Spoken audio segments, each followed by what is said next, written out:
Let's go back at it again. Oh, yes. I'm pumped. Okay. Gonna pop open my stream manager and whatever. I'm gonna put day 2.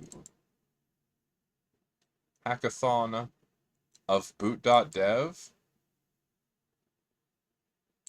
Why did I put it like that? Okay, you know what? I'm just gonna leave it alone. Install. Okay. So,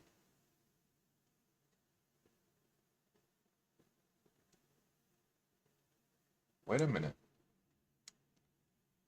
I have the wrong screen on my stream. Let's change it.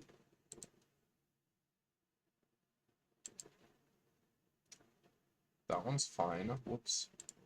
This one.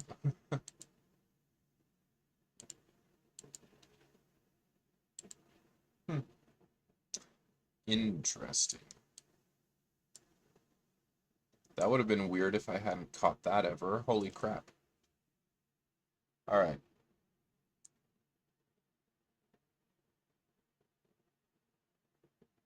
Now I'm wondering if it was wrong yesterday. I don't think it was wrong yesterday, but that is funny.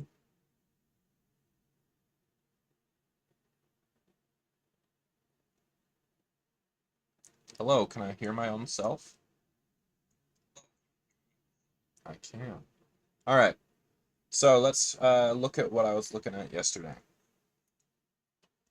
So basically,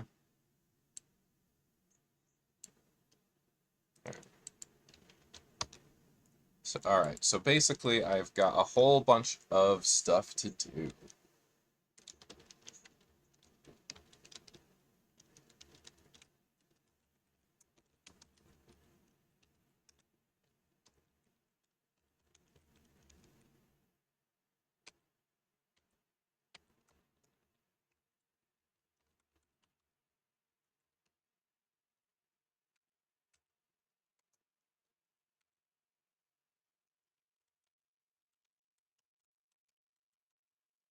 Okay. So, I loaded a bunch of these other tracks. Crazy how much smaller the batch track is. It's really like kind of, you know, underpowered as the tracks go.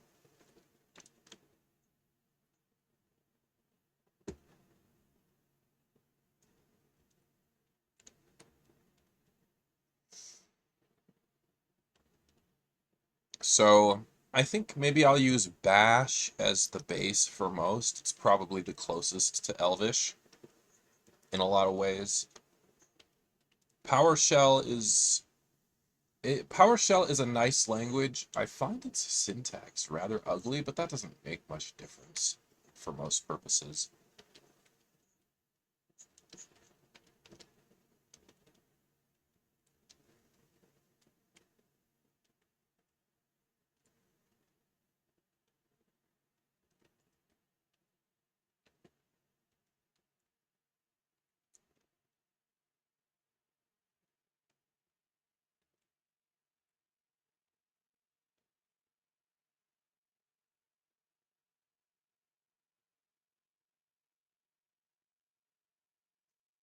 Okay, so in my Elvish track, I've really hardly done anything.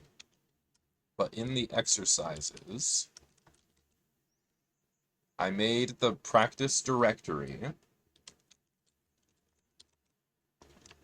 and I made folders for all of these, but there's nothing in any of these folders yet. So if I go tree here, they're all empty. So we need to start filling them in. Let's go.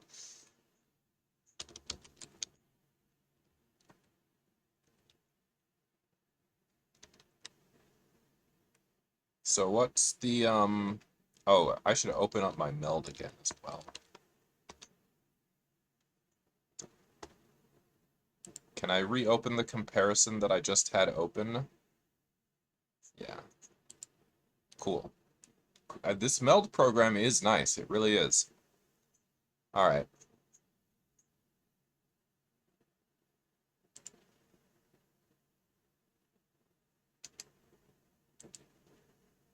So we want .docs and .meta inside each one.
All right.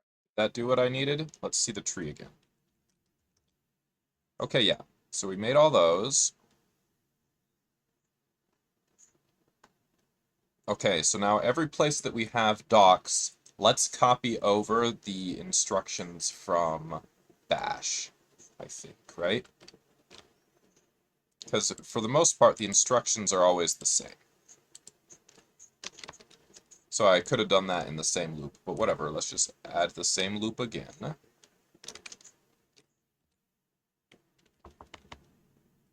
So we made the durs.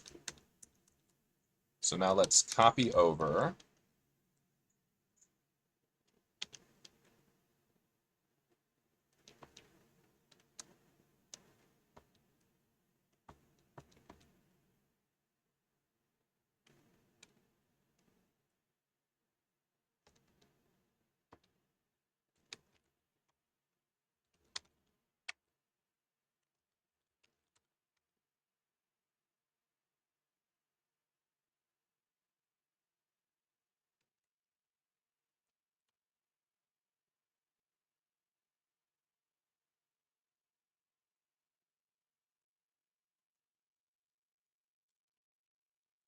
Will that work? So we'll copy it from there to, oh wait, I left out .docs to $e.docs.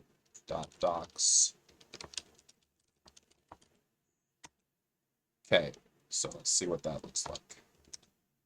Ah, okay. See, this is the way I'm going to get started.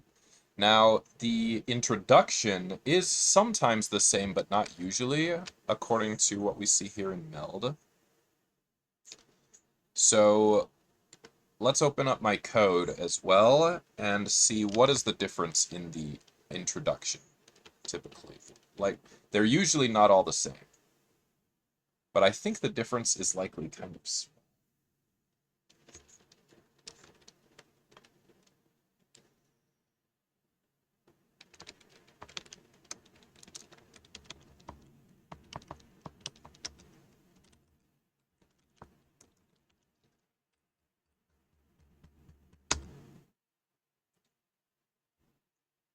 Okay, so instructions. So this was a case where the instructions did happen to be different. And it's a rather big difference, actually, but not sure why that one's different, if there's any particular reason for it. Like, a lot has been changed, but, I mean, it's like, they're kind of superficial proofreading changes, it looks like, so I don't know what happened there. Like, one of them probably just has an old version. Alright, so let's look. collapse these. So I want to look at bash.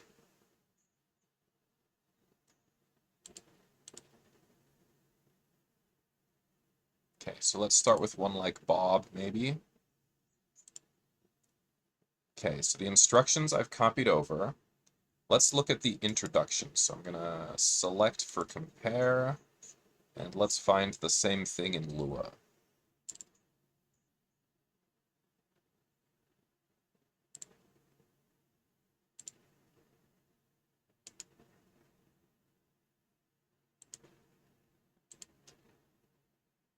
Okay, well, these do appear to be the same.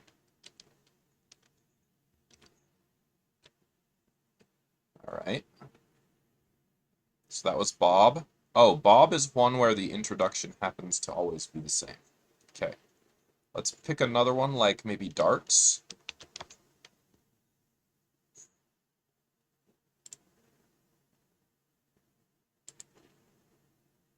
Oh, interesting. So darts here, I guess, doesn't have an introduction?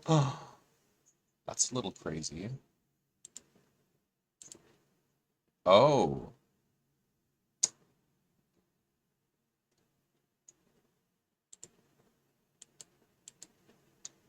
I think I was rather confused.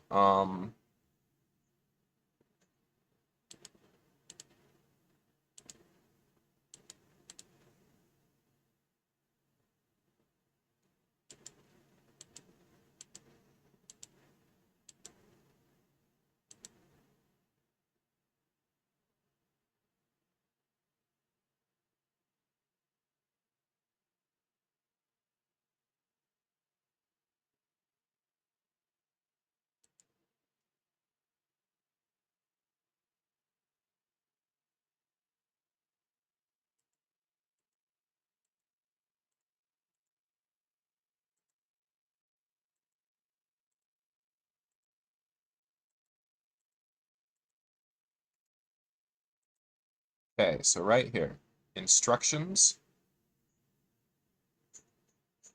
Oh, huh. Okay. So where there is an introduction, I think they are actually all the same. But that's crazy. Apparently there's not usually an introduction at all. All right. So I guess wherever there is an introduction, let's copy it over. Now there is a case, did we see one wait, hold on.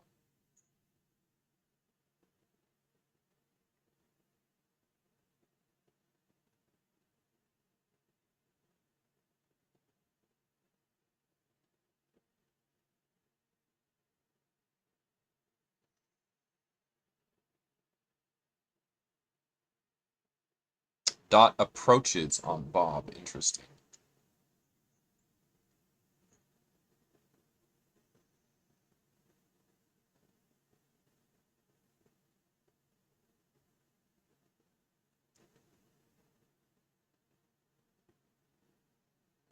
All right. Well, wherever there is an introduction, let's copy it over.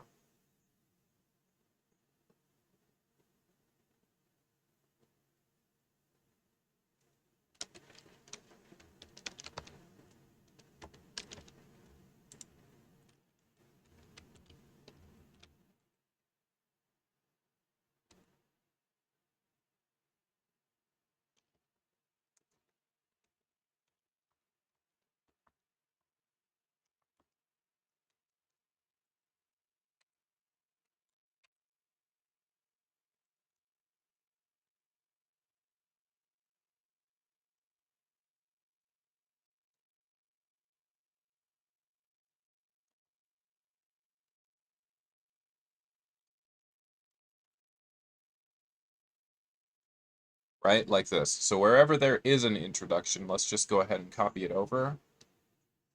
And then, other than that, let's just forget it.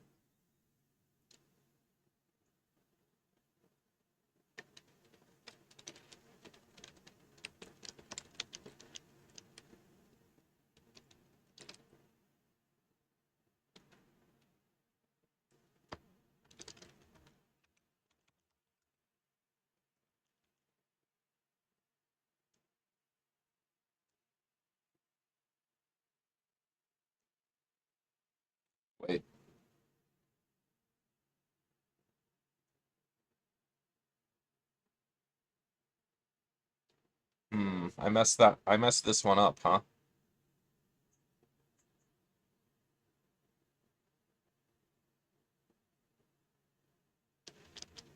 We could say dir name. That's a command. Let's say dir name equals echo e rep, and just get the last 3 portions, I believe.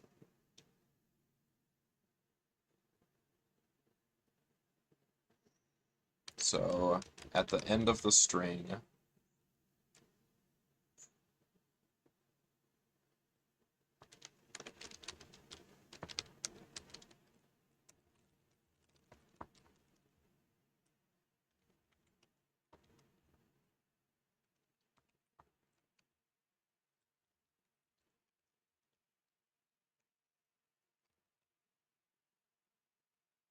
like that would make more sense, right?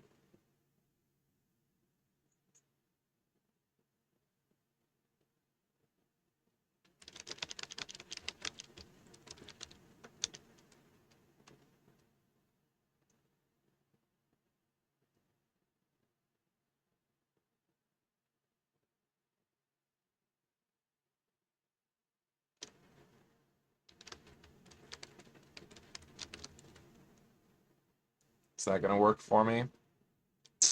I think so.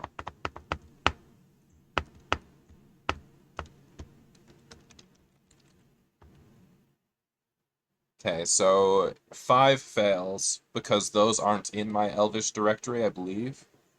So it's change flower field gigasecond, sum of multiples and word count. And those are pretty common ones, I think, but I don't think I have them in my Elvish. So let's take a look again. So I've got introduction here.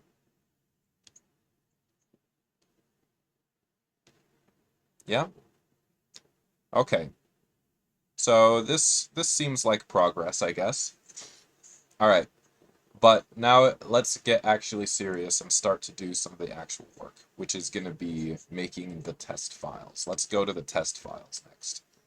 And this is going to take a while, but probably not all day. Probably not all day, but a while. And I think I'm going to have fun doing it. So again, I think what I'm going to do is start by copying over the test files from Bash, but they all have to be completely rewritten in Elvish, but I'm just going to maybe copy them over from Bash as a starting point.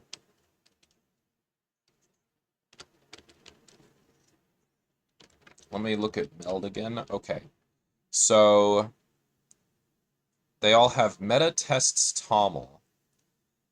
The part that we really need to look at is this bats file. I think this bats file is where all the tests are in Bash. In PowerShell, it's this .tests.ps1 file. In Lua, it's this spec Lua file. So the name is always going to be different on different tracks. These bats files, I think actually tend to be a little verbose, maybe. These spec Lua files are maybe a little shorter.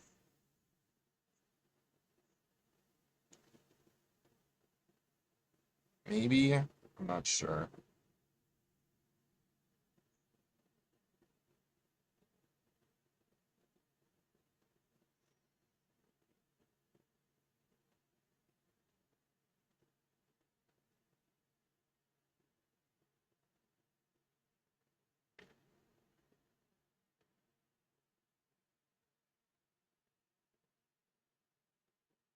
Okay, so grains as an example, the bats file 1.6.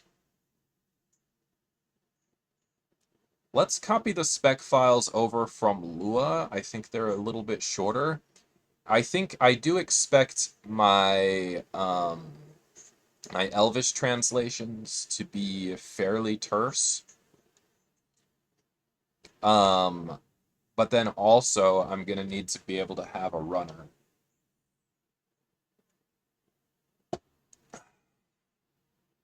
That'll work with them.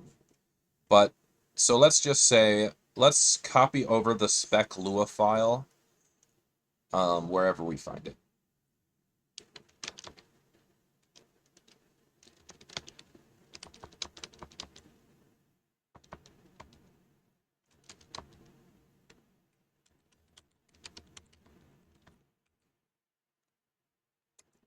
Oh, practice.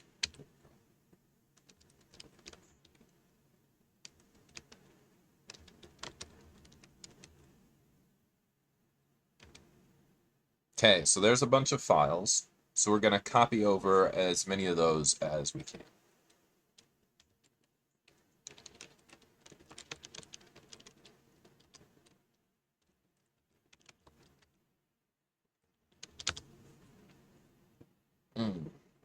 So let's get the dir name again, same as before. So we'll say dir name equals, right, echo $e grep, and we'll say at the end of the string,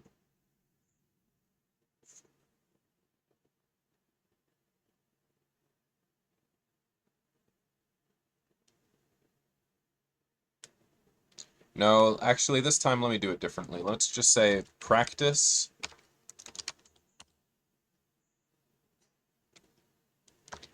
and then whatever it says after that, that is not a slash, grab those.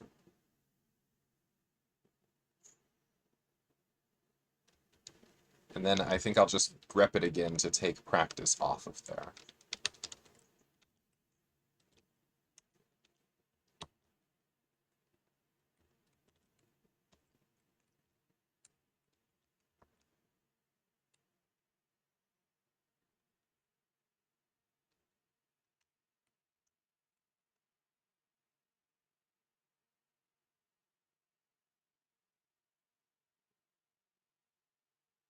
Okay, so let's do that, and then we'll use those to create our...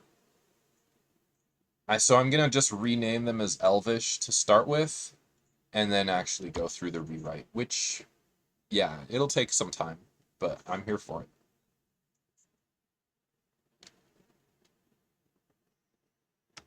Okay, so we're going to copy $E to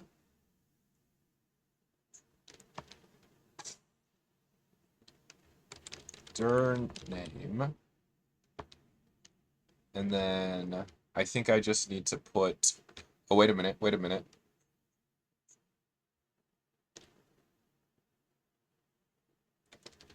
So we use dir name again for the file name, right?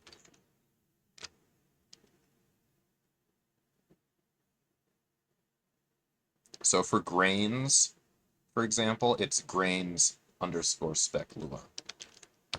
So I'm going to put dir name again, kind of redundant.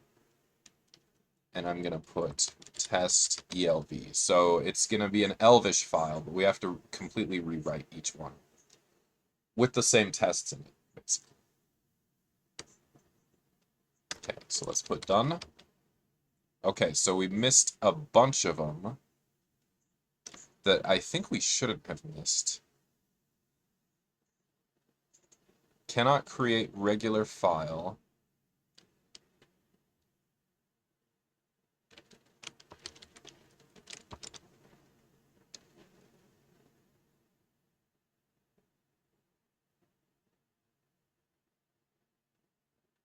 So I see a bunch of test.elv, so that's good.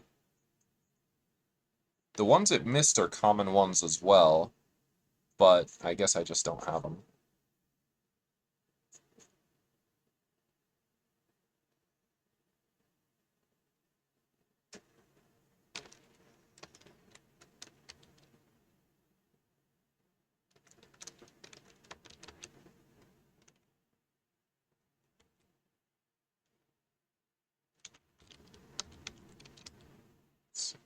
5.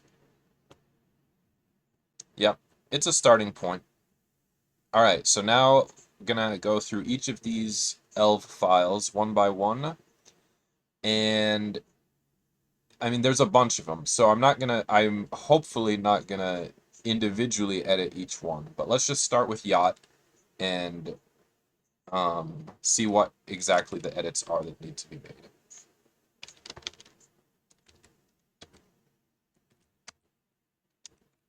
Okay, so this is Lua, which is not what we want. We've got a bunch of tests listed. Cool. A good amount, right? So that's excellent. And Lua seems like a nice choice to start with because these tests are written in a nice terse style, and I like that. I love to see it. And mine are going to be written similarly. So let's look at the test that I wrote previously for the test runner. Let's find that. So we got to go all the way back out to runners and look at the Elvish test runner tests.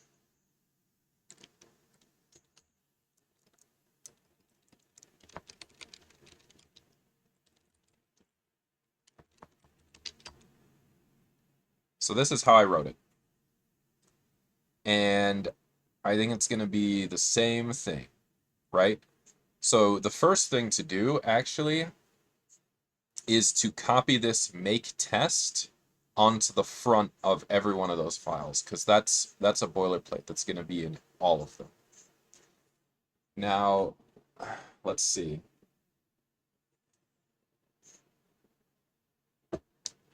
Maybe that shouldn't be a boilerplate that's going to be in all of them.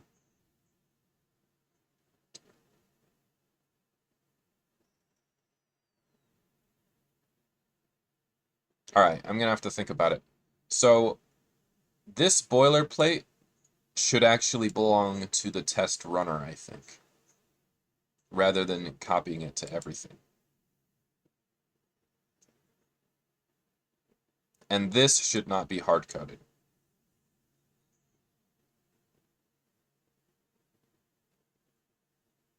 All right, let me take a second to think about it. Oh, goodness.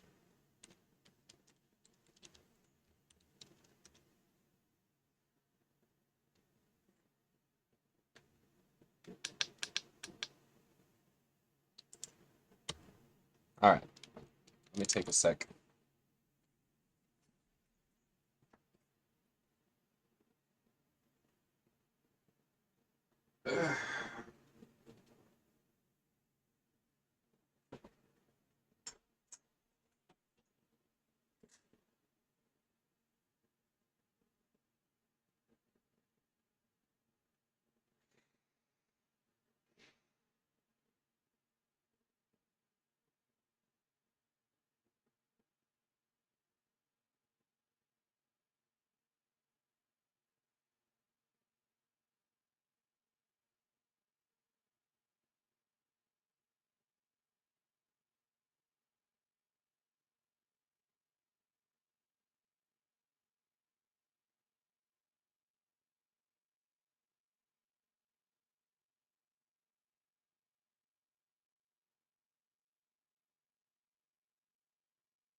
All right.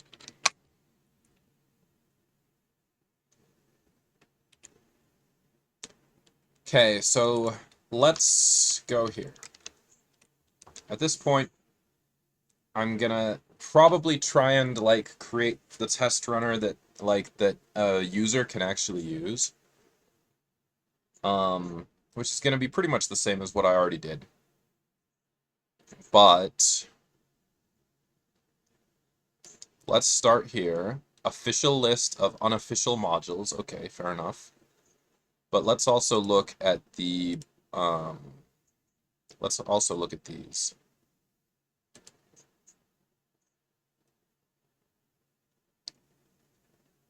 Externals.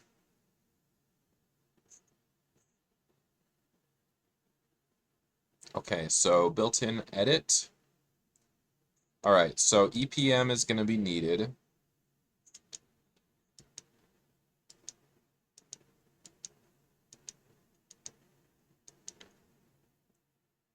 You can define your own.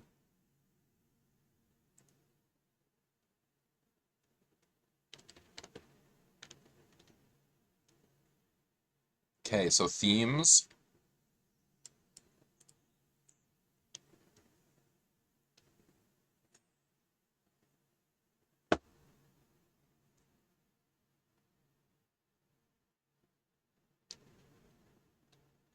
Starship supports Elvish, good.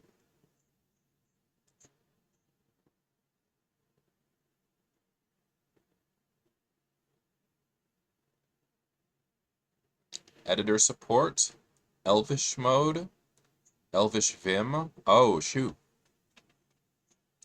I should do that right away. Cocoon, built-in support. Excellent, excellent.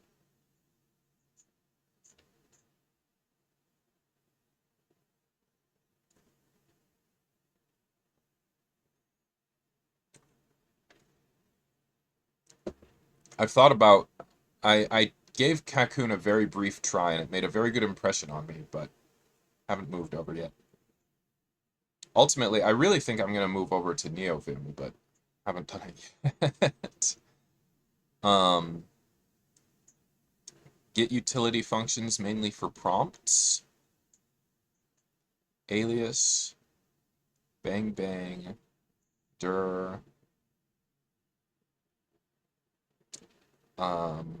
Long-running notifications, nix, prompt hooks, proxy, spinners,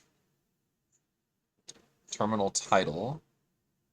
Okay, Python, update, cool.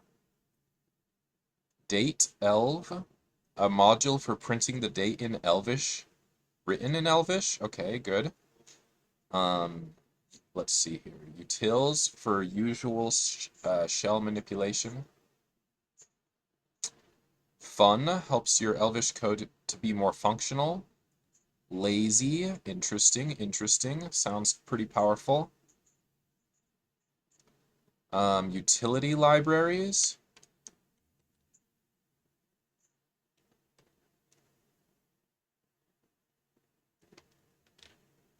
Let's see how they're writing their tests. Contrib test.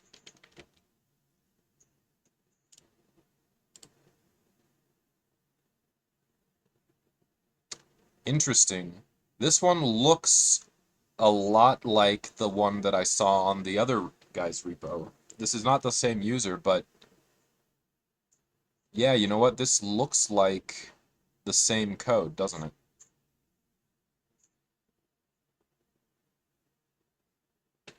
Interesting.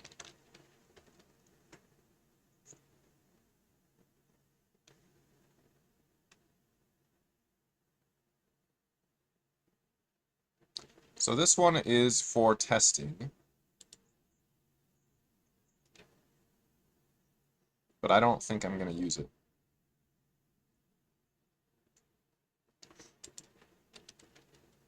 Okay. I gotta take 5 minutes probably. All right, I'll be right back.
All right.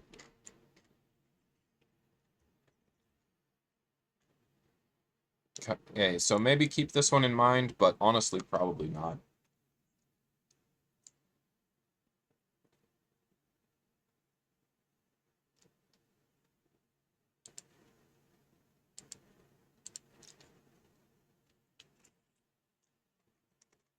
Yeah, I do think it's interesting that this appears to be the same as another one that I had seen.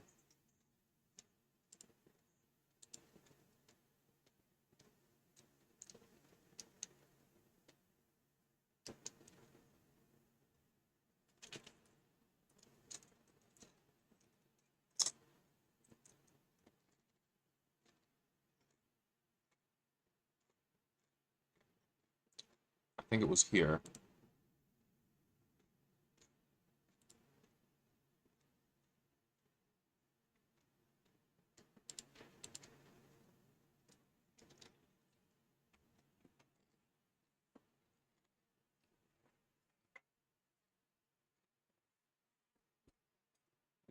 These are both from 4 years ago.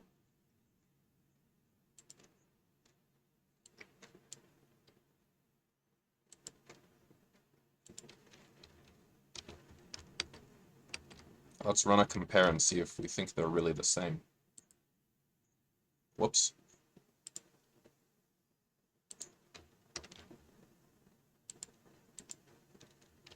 So there's one.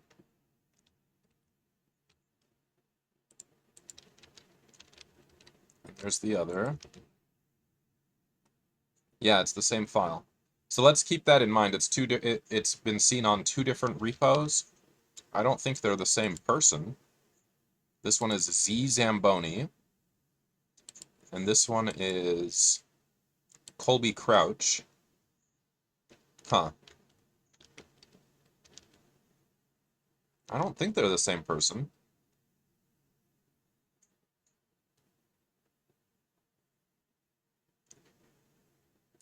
Oh my goodness. 2002? Whoa! For real? 55 in 2002? Holy crap.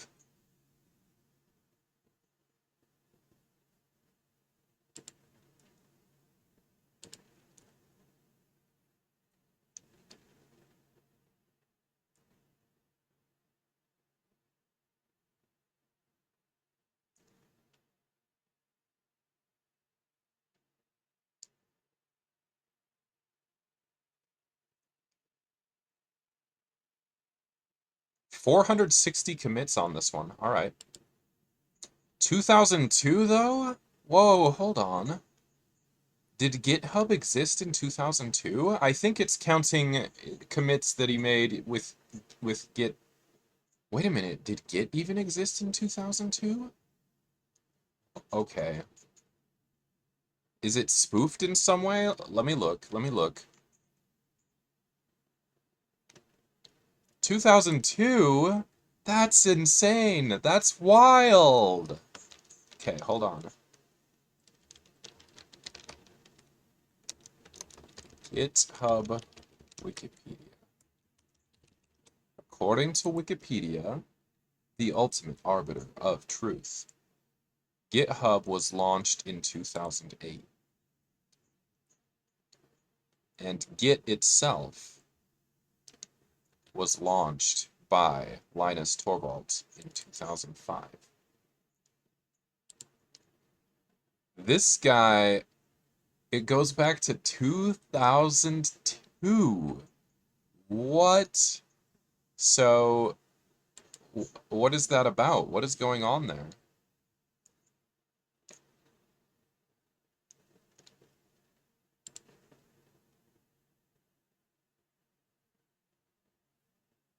Okay, so Zamboni at userssourceforge.net. I think it's legitimately 2002 stuff, but even so, like, what did you use? Like, in 2002, that was probably about the time that I first learned SourceForge existed, or 2003. What would you have used? Here, let's look at archive.org real quick. This is very much a tangent, so sourceforge.net. Is that what it's called?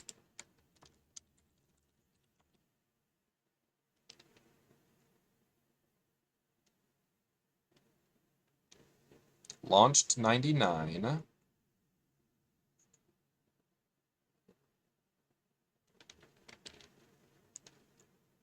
Okay, let's see what it was looking at like in 2002, according to this.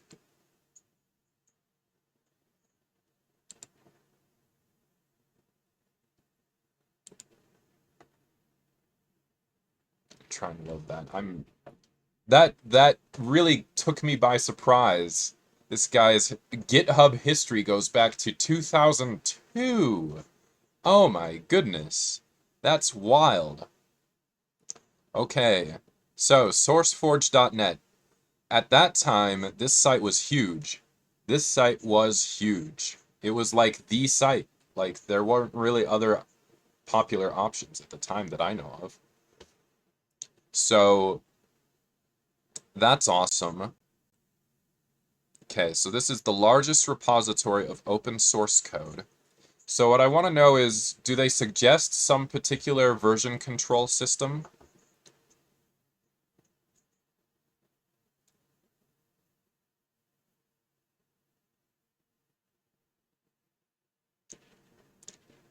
And Juta, the leading IDE for the GNOME 1 platform?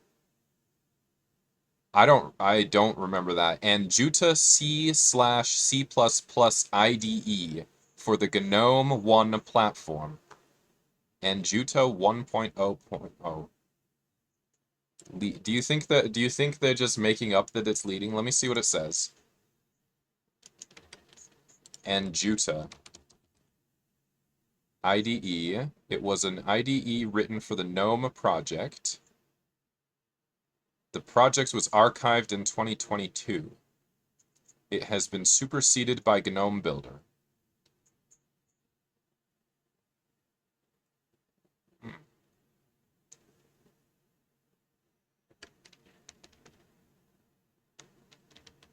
Okay, so from this homepage, do we have an idea of what kind of version control systems were supported in those days? Project of the month was Fink, November 2002.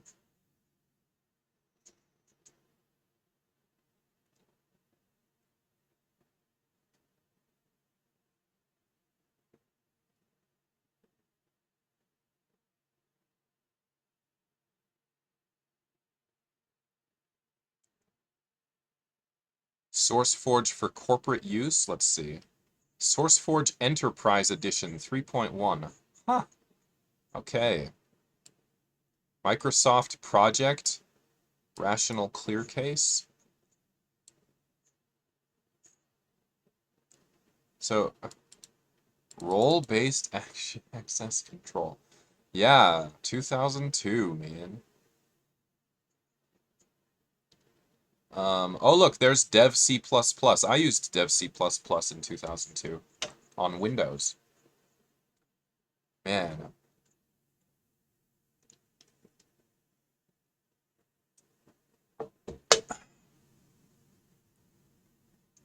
CVS GUI project. I'm guessing CVS is probably the source control, or the version, the VCS that they would have used a lot on here. Let's see, is there something on here?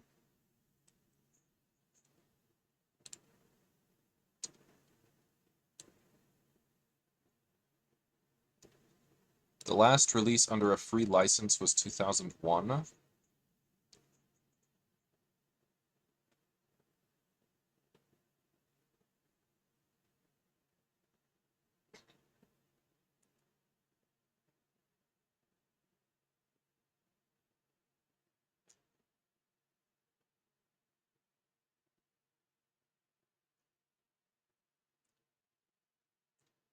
Revision control systems such as CVS, Subversion, Bazaar, Git, and Mercurial. I think, so yeah, so CVS is here, right? CVS GUI project.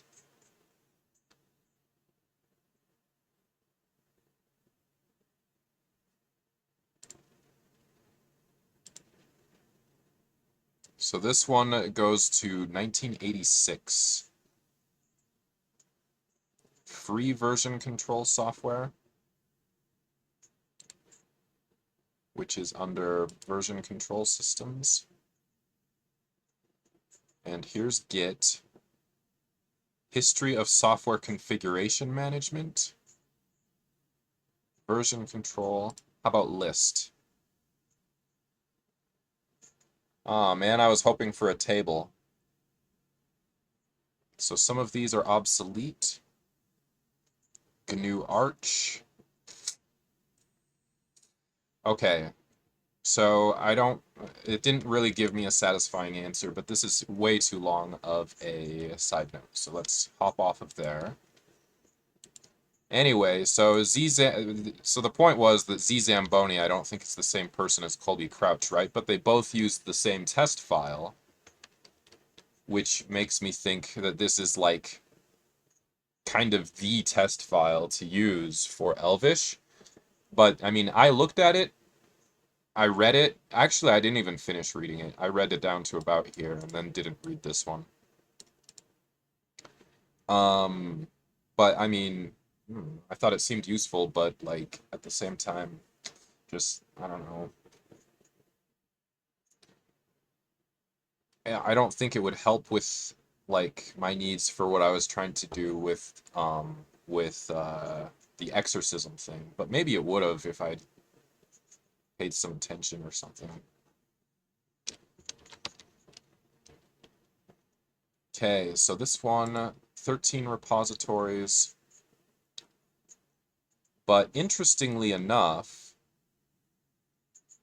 this guy doesn't really seem to have that much GitHub activity. Certainly not a lot compared to this Z Zamboni, who's been at it for ages.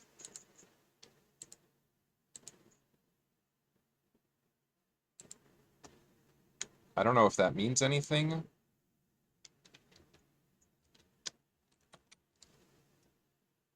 Colby Crouch. Pure Elvish Utility Libraries. So when I went there, and then I came into here, and then found this test file. So, I don't know.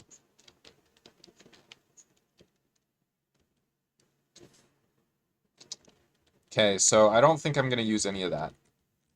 This is something to keep in mind, this file. But let's first look at this Elvish package manager. I think I don't need to worry about the math utilities right now. Super nice that they have them, though.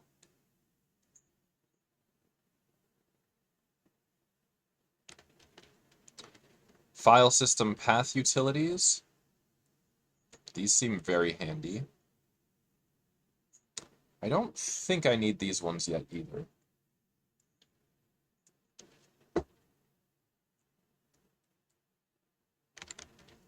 Platform host name.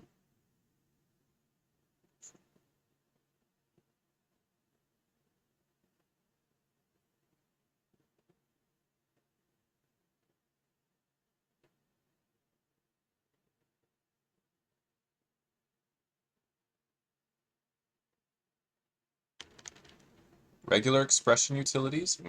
Nice.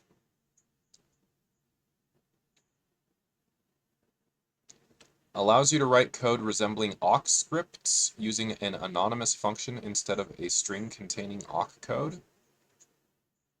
So we could do awk like this, or... Oh. Huh.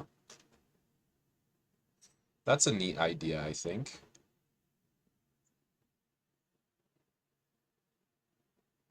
Elvish allows variable names consisting solely of digits. Cool.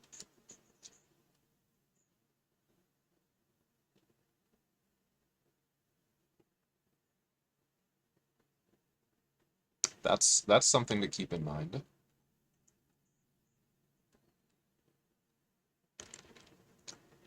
read line.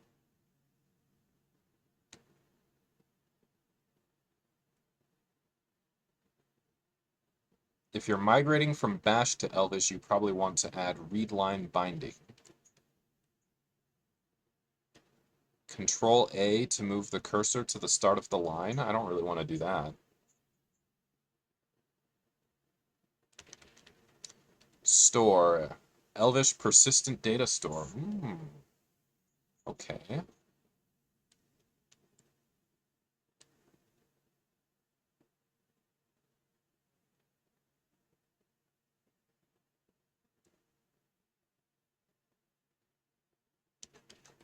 String manipulation. I'll probably need to use these for a lot of the exercises.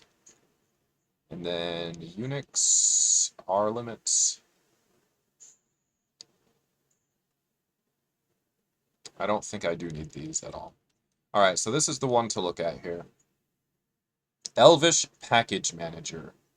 So this is for managing third-party packages. So I believe what's going to happen here is my test runner is going to have to be available through EPM, right?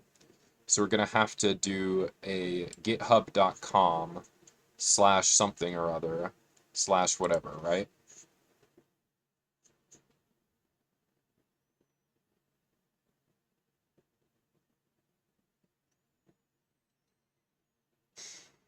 All right.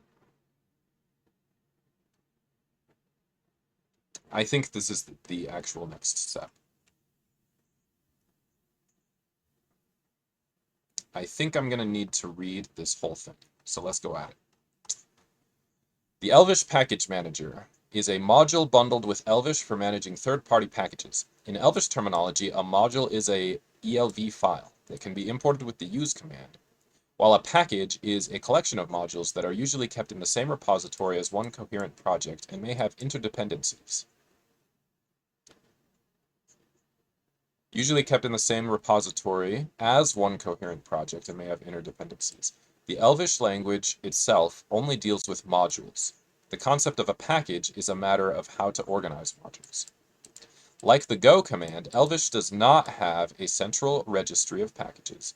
A package is simply identified by the URL of its code repository. So here's an example.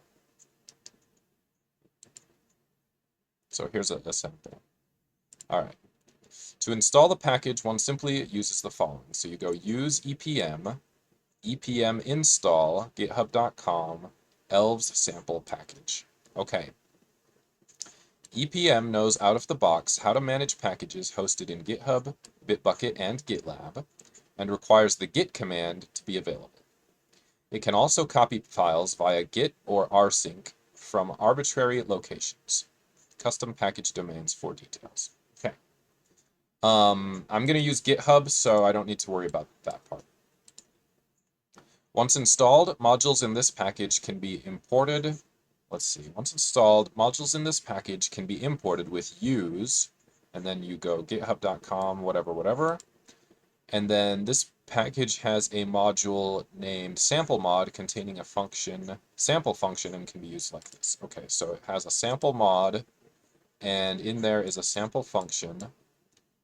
And if we go ahead and use that, then bam, we're cool. Okay, the EPM managed directory. Elvish searches for modules in multiple directories, and EPM only manages one of them. On Unix, it's going to be somewhere xdg data home, blah, blah, blah, blah, whatever. So we'll see where it ends up installing. This directory is called the EPM managed directory, and its path is available as EPM managed directory. Oh, okay, let's just check that right now. So, okay, here, let's take a look.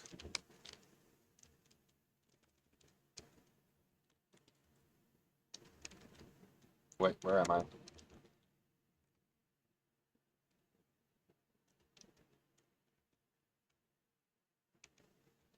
Okay, yeah, right here. Okay, Elvish. Nope. Elvish. And then we're going to go use EPM, EPM And then it said, do we put dollar managed directory? No, we put dollar EPM managed directory. Dollar EPM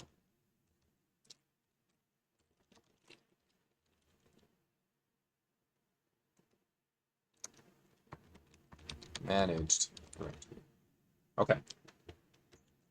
So that's that. Custom package domains.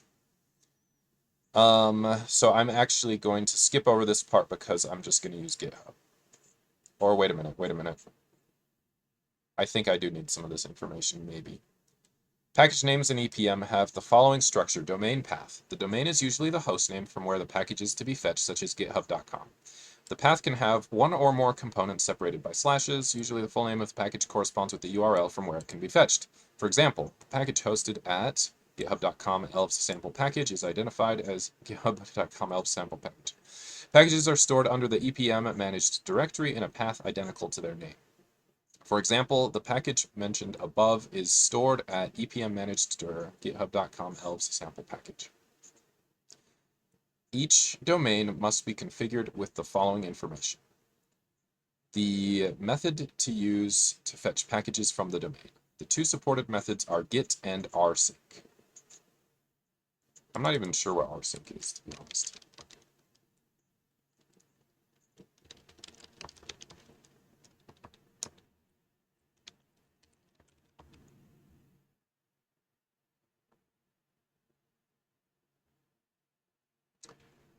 Transfer files either to or from a remote host, but not between two remote hosts.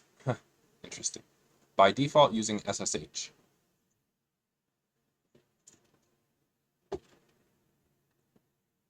Alright, seems fine. Okay. The number of directory levels under the domain. Okay, so this is information to be configured under the domain directory in which the packages are found.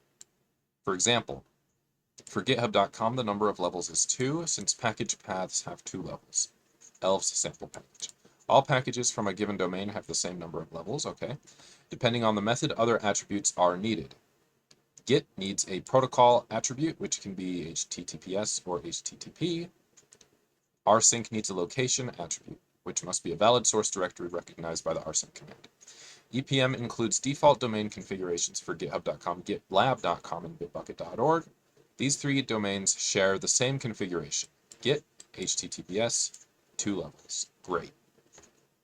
You can define your own domain by creating a file named EPM domain config in the appropriate directory under EPM managed directory. For example, if you want to define an Elvish dev domain, which installs packages from your local dev Elvish directory, you must create the file EPM managed directory Elvish dev EPM domain config, and you would put rsync location dev Elvish levels 1. Okay.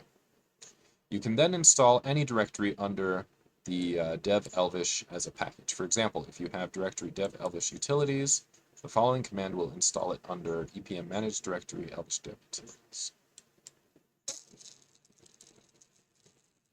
All right, cool. When you make any changes to your source directory, EPM upgrade will synchronize those changes to EPM managed directory. Debug mode, git managed directory, EPM dest package. I don't even know. I don't even know what I think that is supposed to do. Do you think there's any more information in here? Like,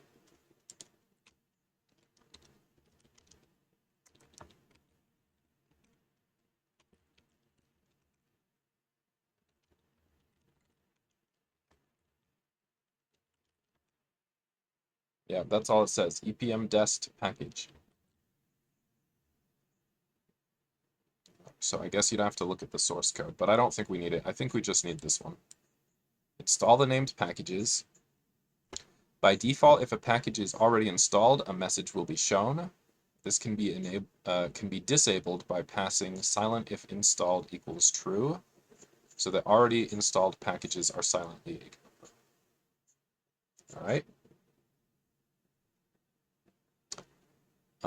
We can do EPM installed or EPM list, okay. and is installed. And we can look at metadata. Let's see, do we need this? So there's a name installed, a method, source, destination, where the package is or would be installed. Additionally, packages can define arbitrary metadata attributes in a file called metadata.json. The following attributes are recommended: description, maintainers, homepage, dependencies. Query, pretty print the available metadata, uninstall, and upgrade. So let's get started then.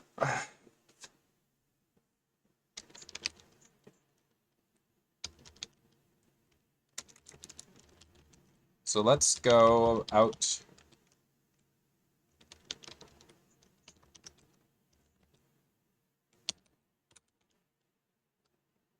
So let me just make one for EPM, I guess.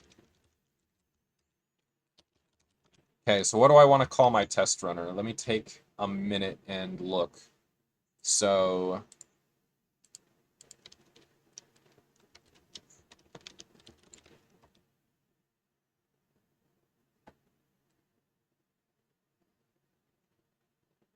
which elven kingdom suits you?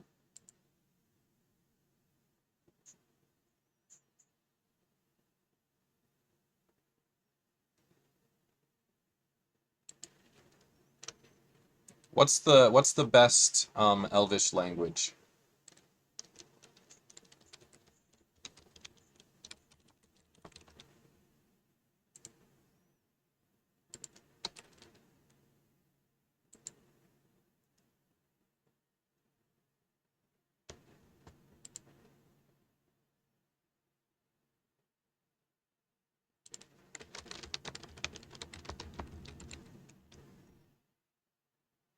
Okay, sure.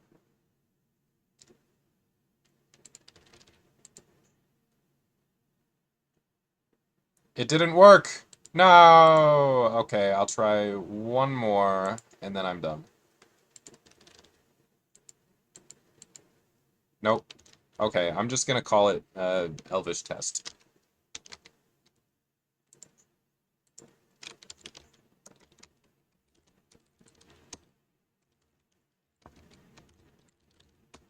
Okay, so what do we need in here? Basically just the Elvish file that has what we want, right?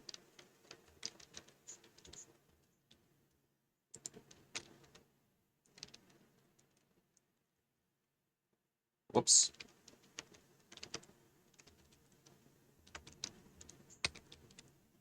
So let's contemplate real quick. So we're gonna copy something from the test runner. Okay.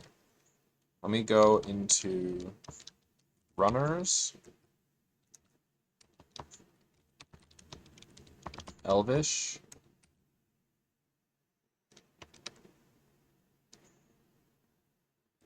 So let's copy the mini bob,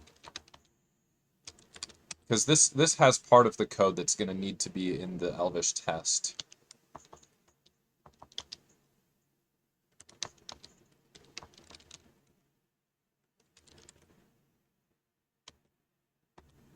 And then I think I might need the run elv. Let's see.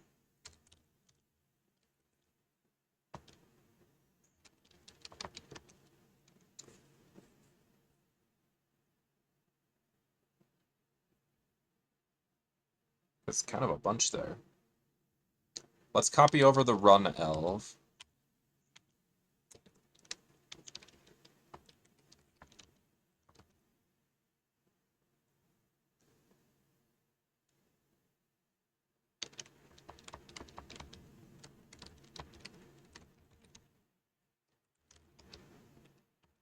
Okay. So we don't want the solution elv, right?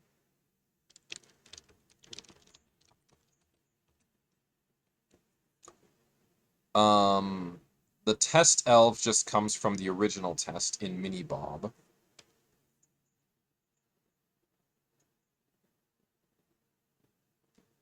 I don't need anything from the scratch.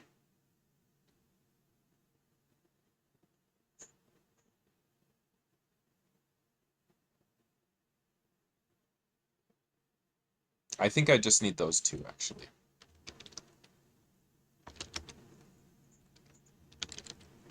So let's look at the run elf first.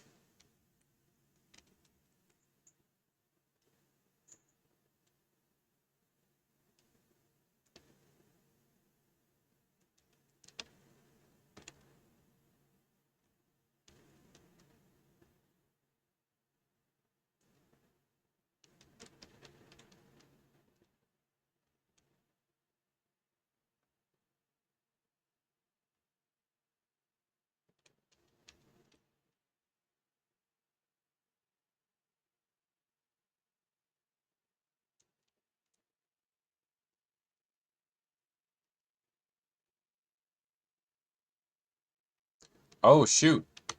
I never captured the output. That's gonna have to be done, but I'll have to come back to it. Handle errors. Okay, so let's, well, shoot. Yeah, I think that's all fine. I was gonna look at the Elvish Vim, wasn't I? Let's take a look there.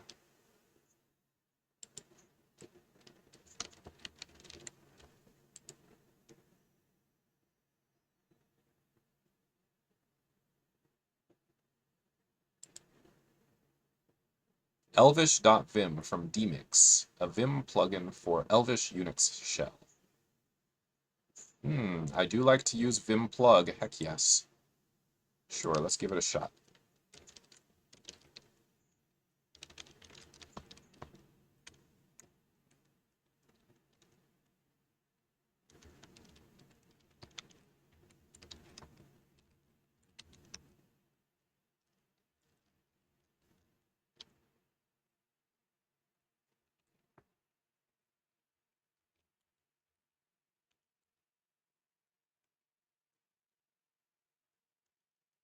Okay.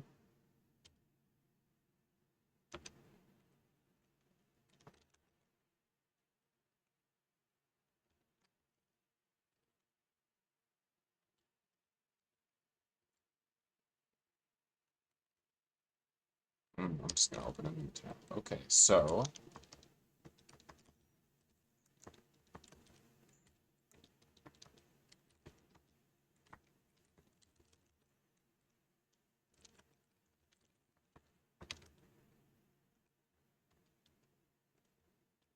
Nitan, why hello there. Hello Nitan, how is it going?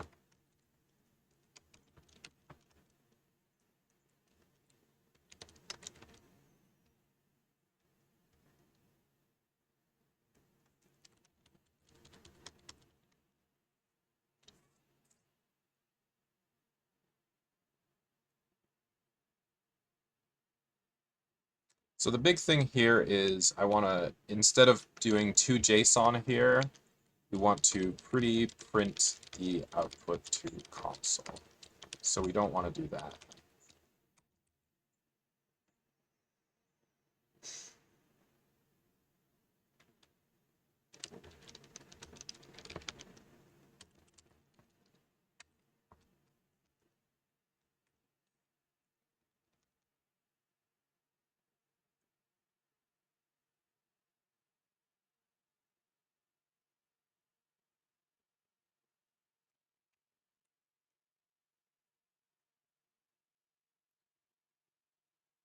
And then this make test needs to be learning data structures and algorithms in Python and watching you hacking some code together. Yes, heck yes. That sounds perfect.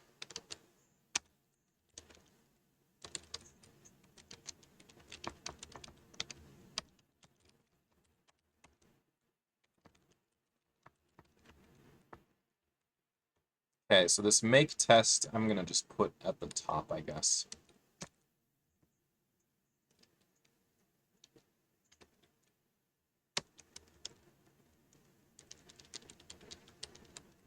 And I'm not gonna have this.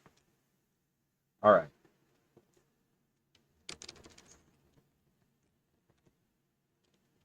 So now if we compare to the sample package, so all we need in the sample package is just an ELF file with a function in it. So easy peasy.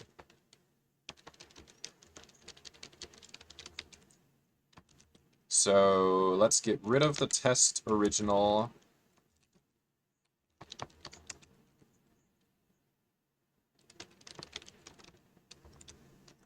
And then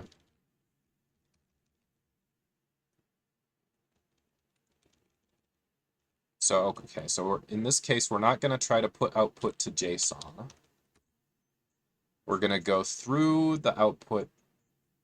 We don't need a version here, so I'm actually going to get rid of that.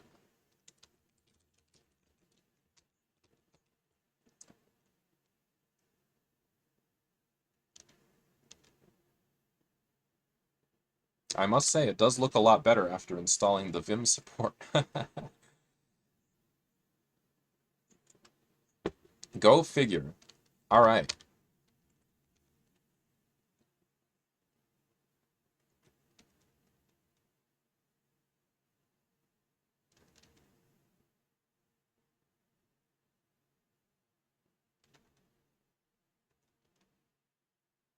Okay, so now I'm going to do a similar pretty print, excuse me, to what they did here.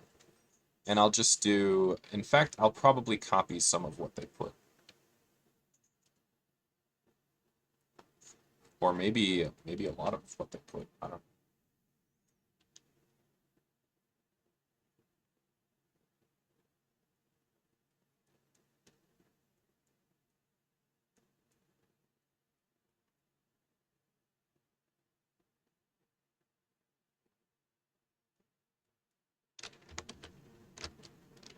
Okay, so let me look again at where I got this from. So this was here. And then this Z Zamboni had this test file somewhere.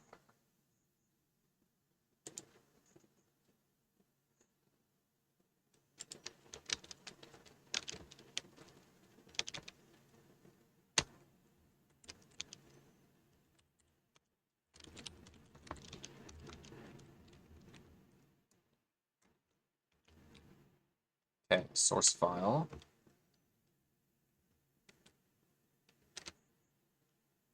So we want to do use string.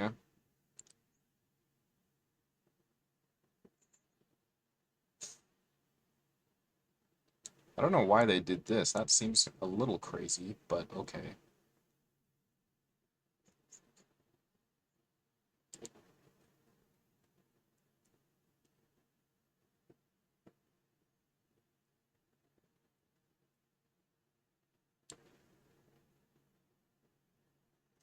I'm not going to copy it. It's pretty simple. I'll just write it out.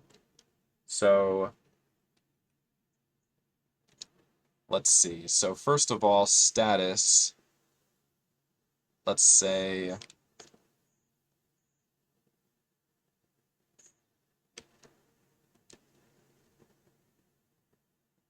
let's make a function for print status. So I'll do function print status.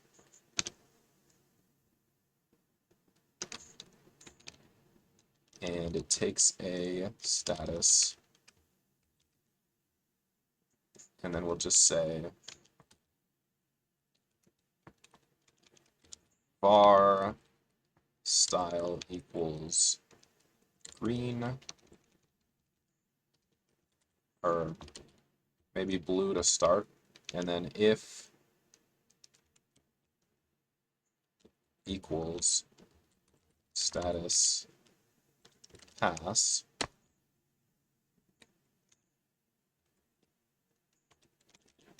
set style equals green, elif equals status fail, set style equals red,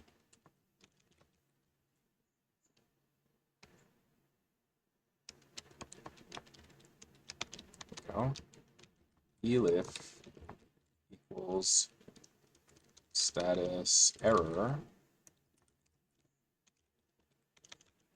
set style equals red.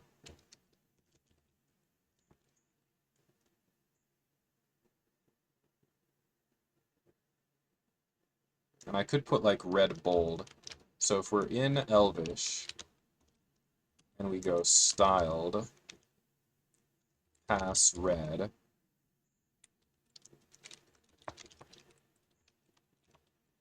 so then it goes like this. And if we put, so this should be green really. So pass green, and then fail red, and then what if we do error as red bold? Ah, let's do that. Sure, why not?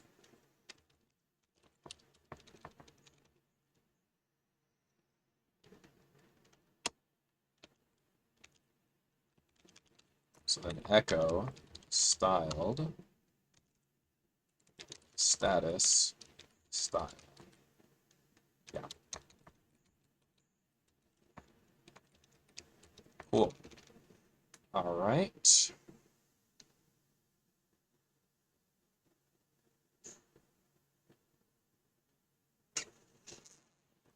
So then for the pretty print, we'll start with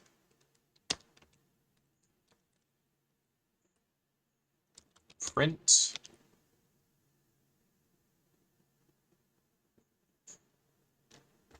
so if we say, let's see,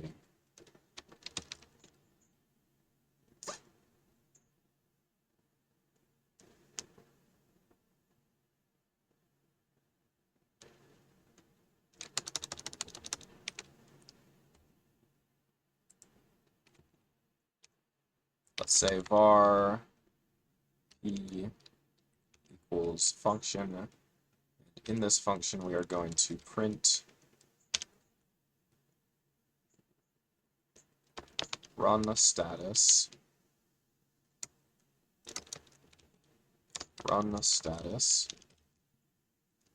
and then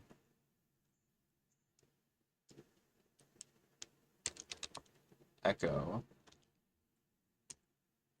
styled, let's say error red bold.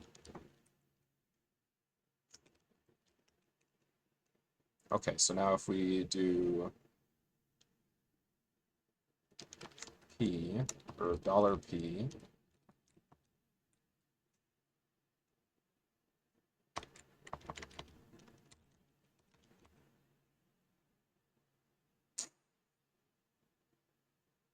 yeah, well, that seems fine. So we'll print run status, and then we will say print status $output status. And then we'll go through all of the test runs and do a print for each of them.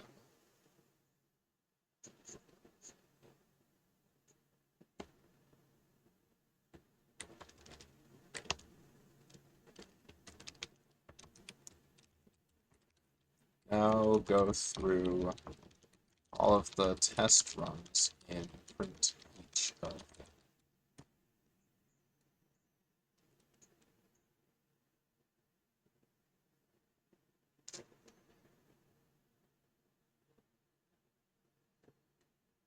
So for the test runs, let's see. We have pass, so we have a status, a name, and test code. I don't feel like I actually want to or need to print the test code in this case. I think I'm going to get rid of it. Oops.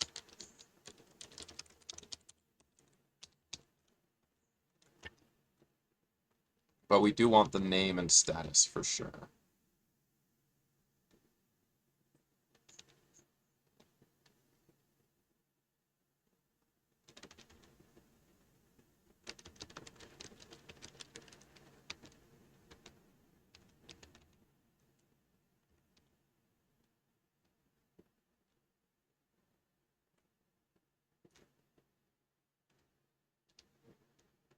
All right, so I'm gonna go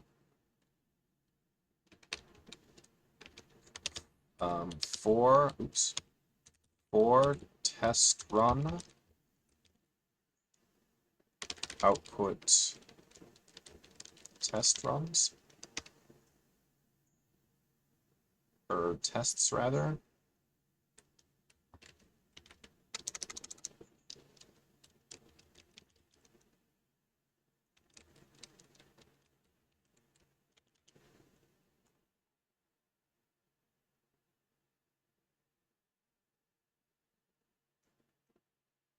Okay, we're gonna go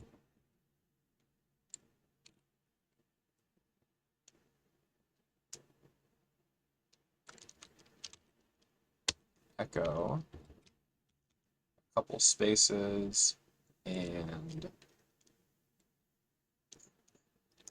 no, let's print couple spaces, and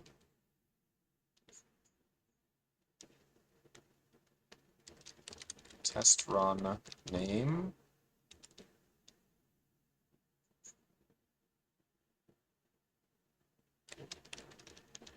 I guess it can be echo.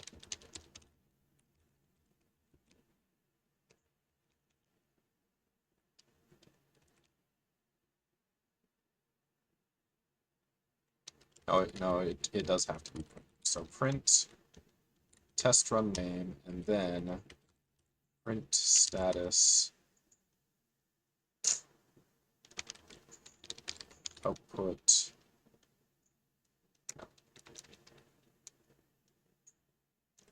test run status.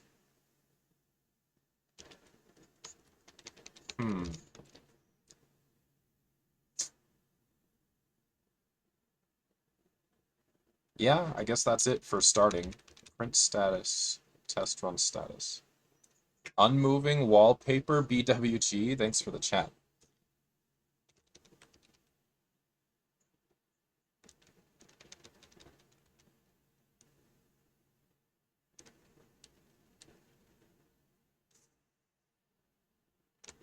I guess that's it. All I have in there is a name and a status, right? Oh, and there will be a message if it's failed or errored.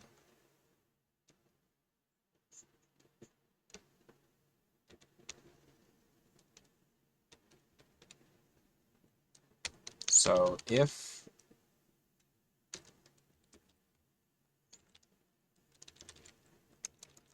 not equal test run status pass,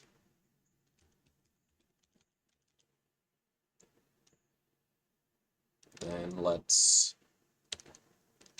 echo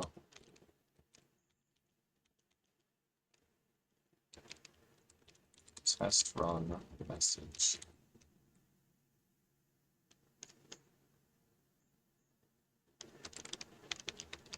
Okay, that makes more sense. All right.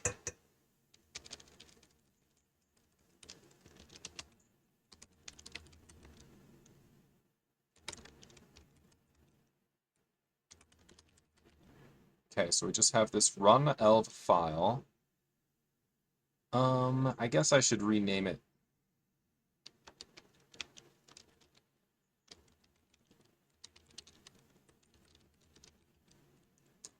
And then for the README,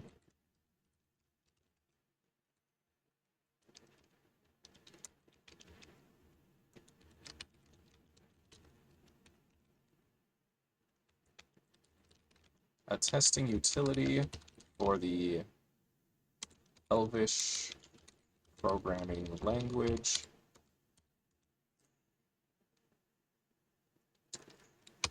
Install by,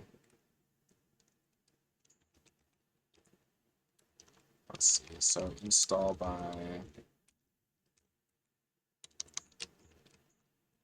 use, let's see, I guess I could put Elvish here.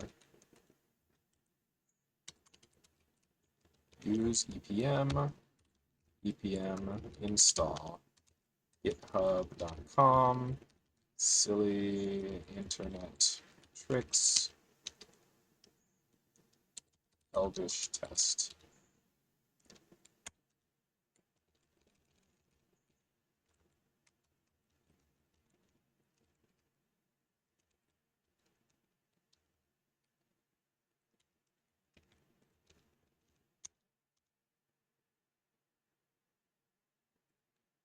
Okay, let's see how far that gets me.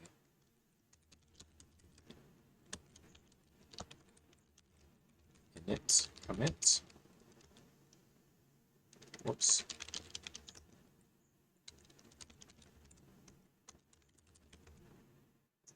Okay. So now let's go to GitHub and make the repo.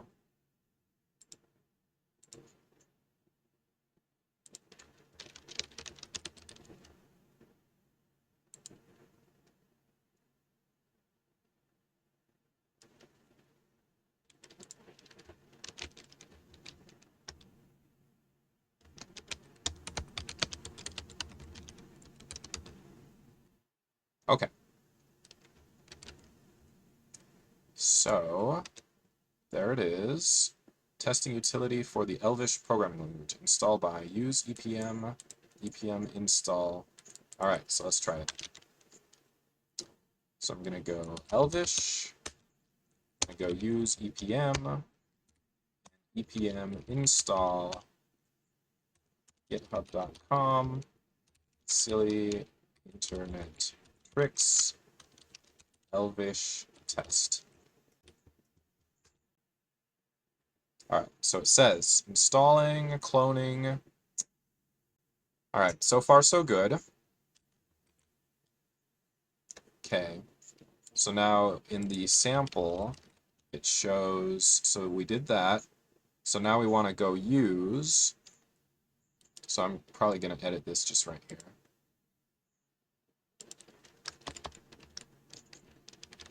Then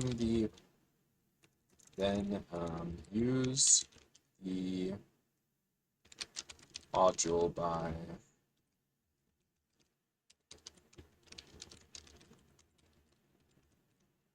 so we're going to use github.com elvish test, right? So that's like what they did here. And then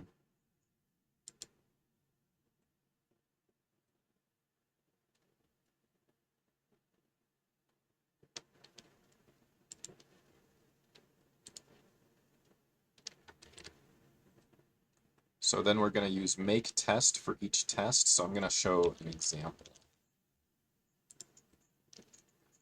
So I'm going to go use github.com silly tricks elvish test. Oh no! Let's see, it said it was installed. Uh-oh, uh-oh. Let's look again. I probably missed something. Okay, so they did this. Oh, shoot. We had to use the module. Okay.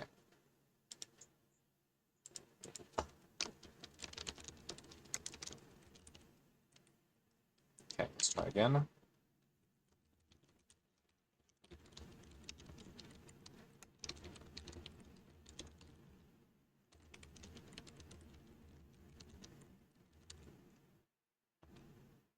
And now what does this say? Okay, so no such module test. So need to redo that part.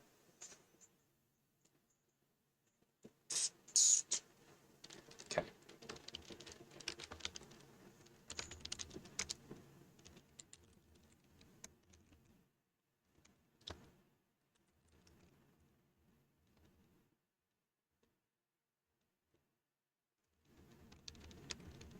So we don't want this. That's going to be a nuisance.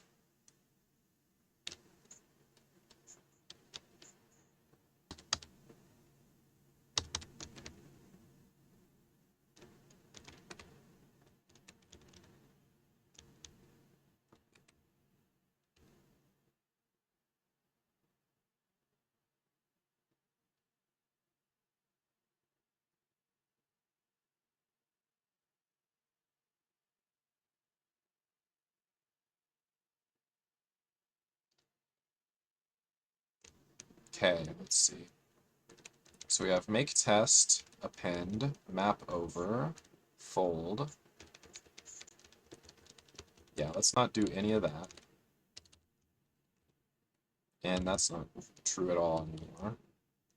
Okay, so this is going to be run tests.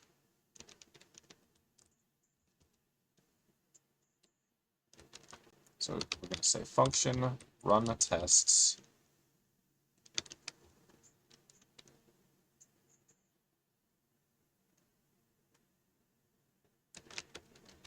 And that's going to take tests, right?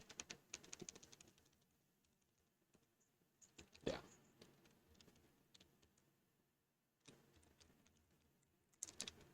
No, where is it? Tests. Okay.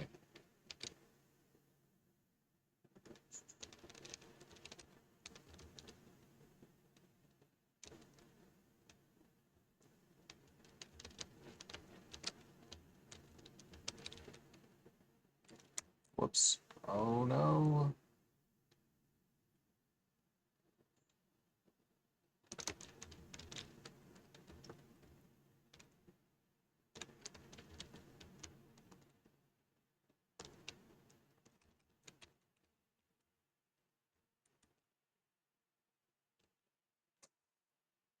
Okay. So in the end, I guess we put test runs.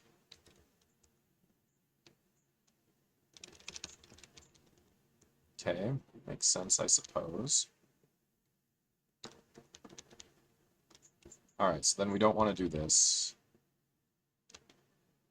At least not exactly that way. We want to say function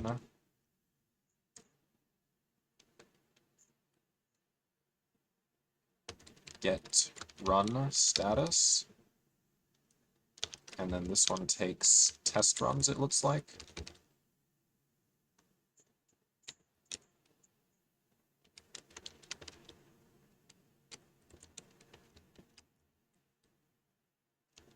So in the end, we'll put status. Okay, cool.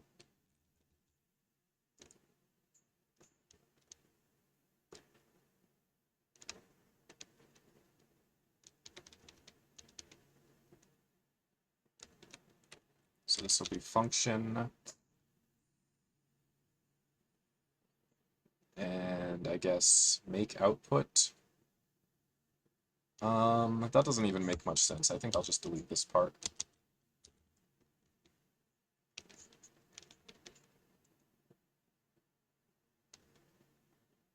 So I didn't even use anything from that source file, so let's just get rid of that.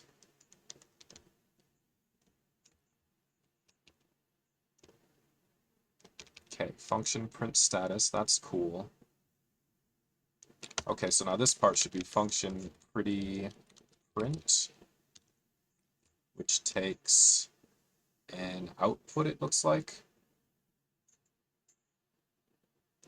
But I think it's pretty much nonsense to pass an output. I think I just want to pass a status and tests.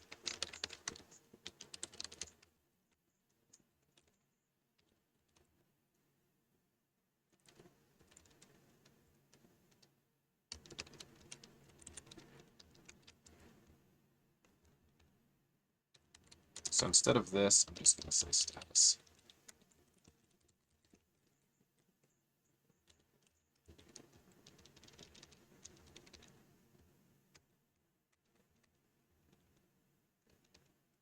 Okay. So is everything wrapped in a function now? It looks like it.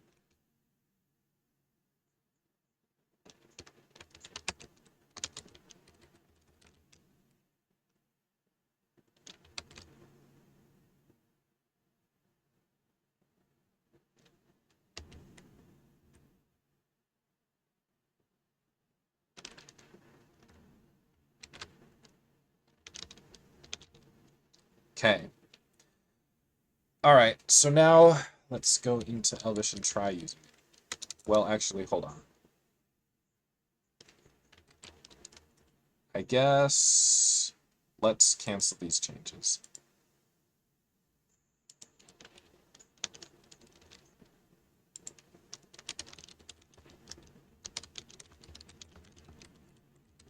wrap everything in functions.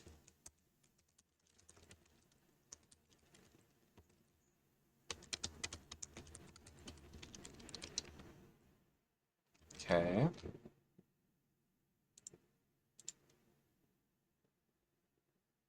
So wrap everything in functions. Let's see how this looks. Make test.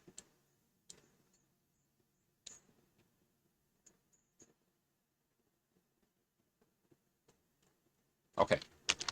So now, if we go into Elvish and say use EPM, EPM install, github.com, silly internet tricks, Elvish test, says already installed, okay. I think we can like EPM update or something. Let's see what it says. Upgrade. EPM upgrade, let's see. Okay, so we did get it, good. All right, so now if we use github.com, silly internet tricks, Elvish test, it says parse error should be pipe, okay. Okay.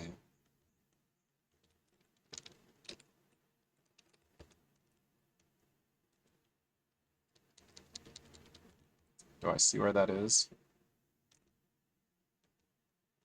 Yep, I do. Whoops.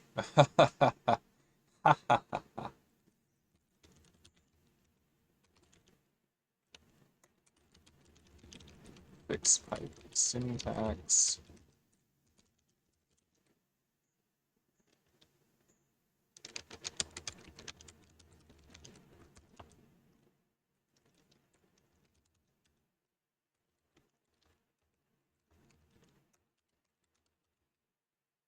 Okay. And so now let's say use github.com. Should be in history, right? Right here. Okay, so we're saying that we're using it. So now if we go Elvish test, make tests, make test.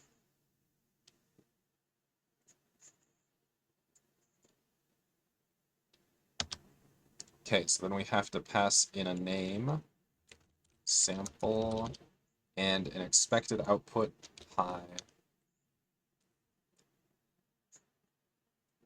So then the test input is going to have to be different from how it is now, because it needs to be able to take like any number of inputs. So really it should be like probably, I guess, a list. Yeah, it should probably be a list that gets passed in. So, but for now, let's just say, I'm going to say hi.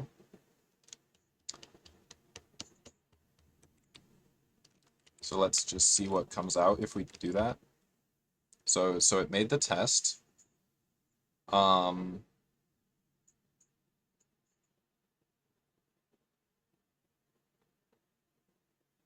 But this hey is still hard-coded. So that's not going to work. But it should be easy enough to fix.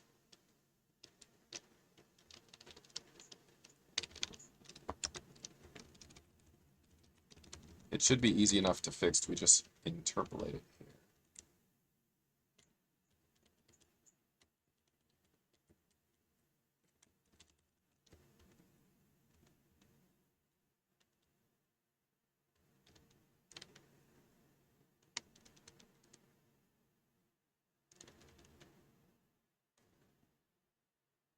So I'm going to say, let's call it a function name. And then let's call this one a test name. So this one will be test name.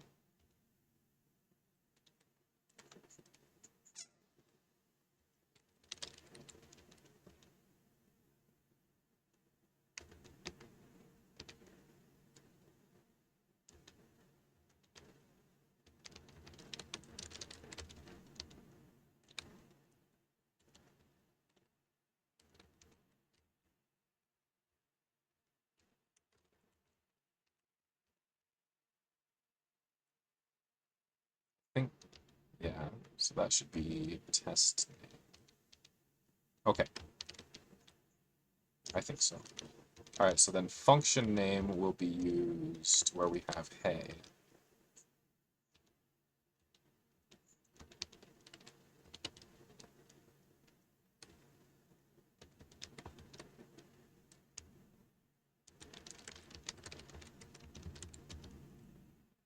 Okay.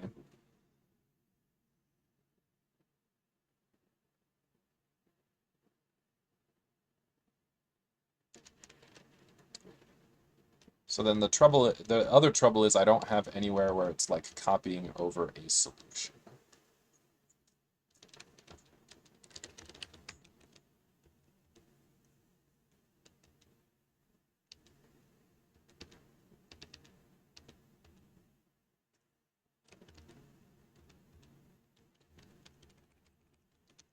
So I don't think I want to use a solution at all. Let's get rid of this part.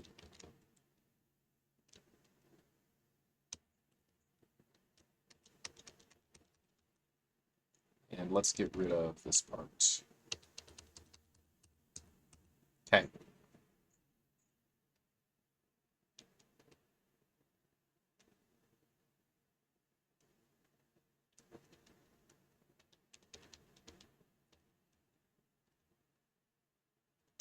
Technically, I guess this test input can just probably be one string.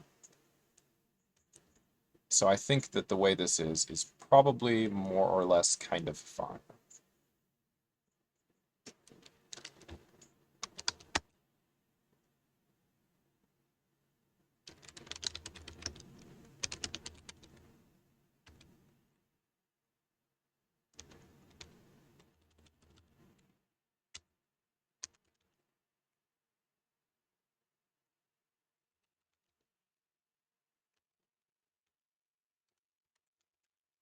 Move the hard-coded function from make test.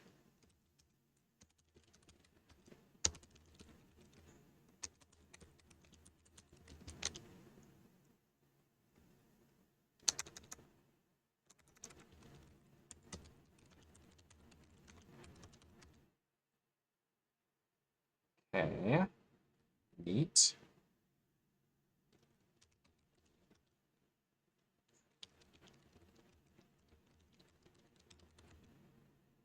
All right. So now we're gonna try let's go use like this.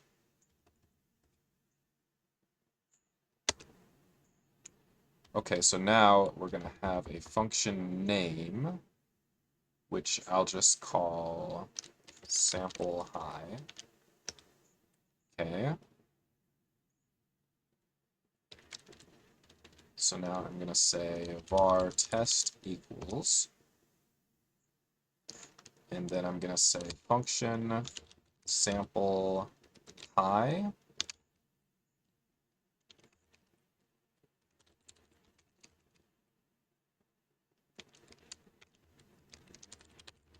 So I think that if I do that, it should pass, but let's see.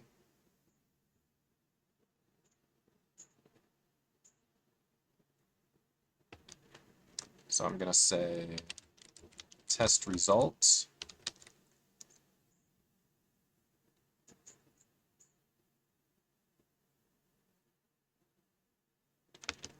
equals test. I think so. Sample high, executable file not found in path. Interesting.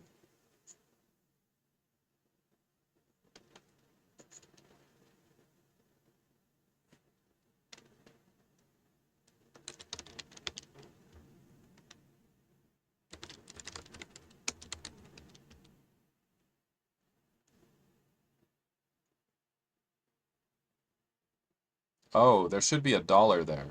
Or no, no, there shouldn't. Okay.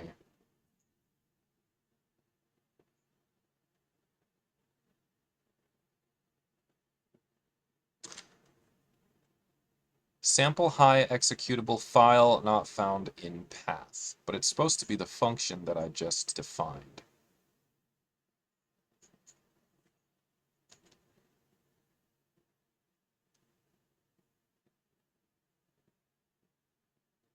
So like if I were to put this in, then I think it should be okay. Right? Hmm.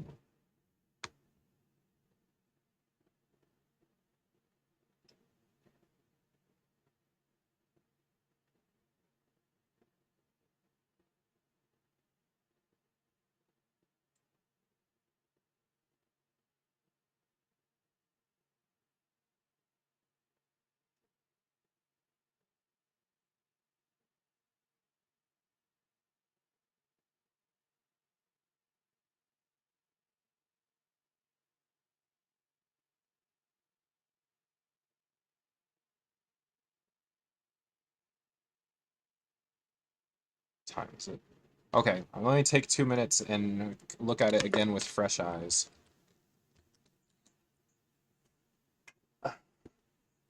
When I get back.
All right.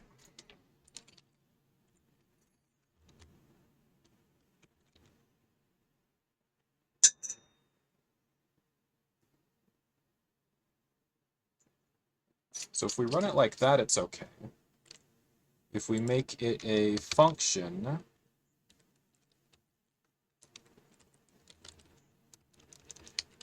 other test or something, and then copy this in.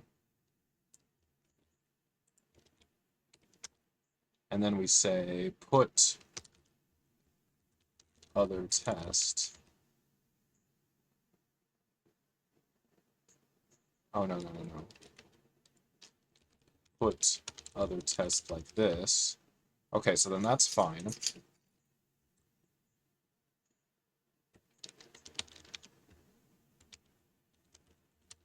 So this, wait a minute, what did I do?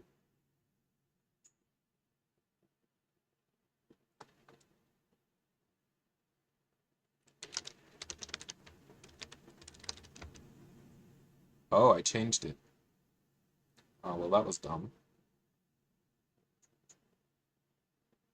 Okay, so let me try this again. Var test.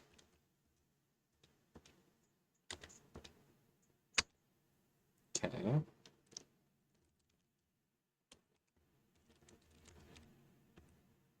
So yeah, it says that executable file not found in path. So when we make that test, I guess we have to do something else, something different.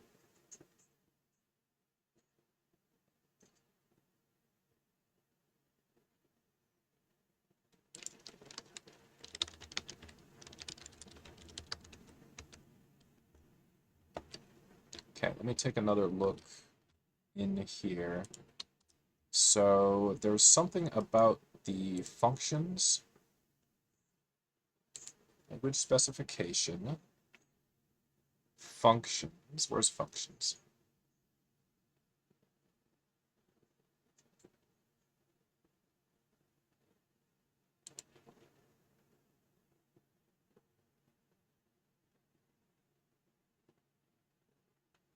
Function definition. Define a function with a given name.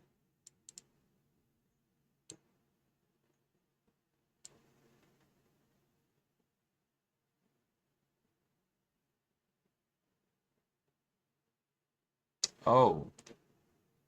Okay. Return will fall through lambdas not defined with function and continues until it exits a function defined with function.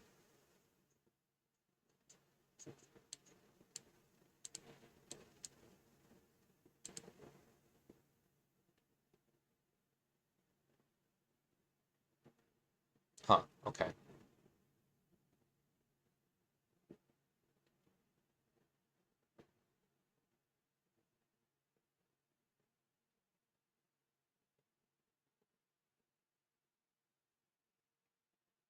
Under the hood, function defines a variable with the given name plus squiggle, variable suffix. If it ends in colon, it can only take namespaces as values.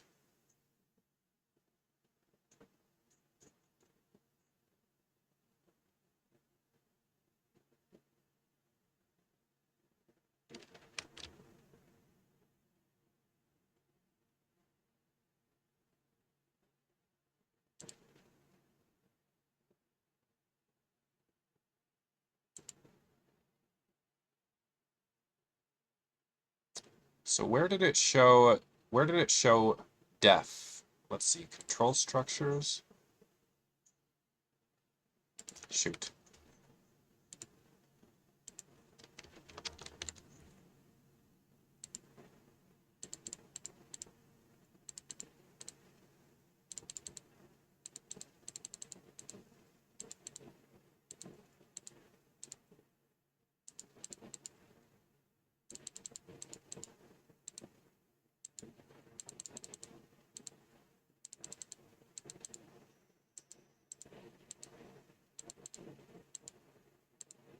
I know I saw someplace it explained def. Oh wait, right here. So it's under function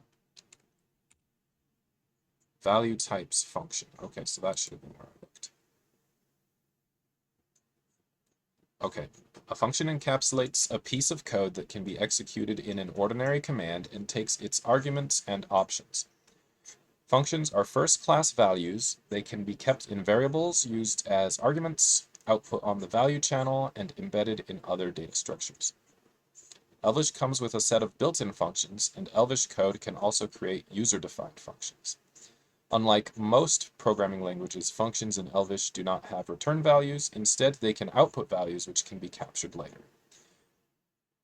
A function literal, or alternatively a lambda, evaluates to user-defined function. The literal syntax consists of an optional signature list, followed by a code chunk that defines the body of the function. Here's an example without a signature.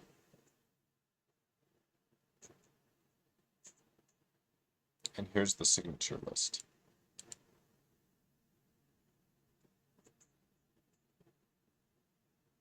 One or more white space after the squiggle is required. Relies on the presence of white space to disambiguate function literals and braced lists. I don't remember braced lists off the top of my head. Let's take a look. Multiple expressions separated by white spaces surrounded by braces. Okay, yes, because you can this can be expanded.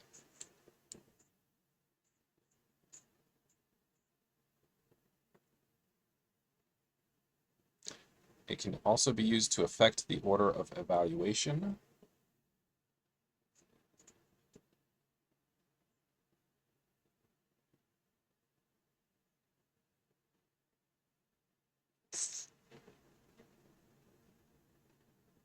Okay.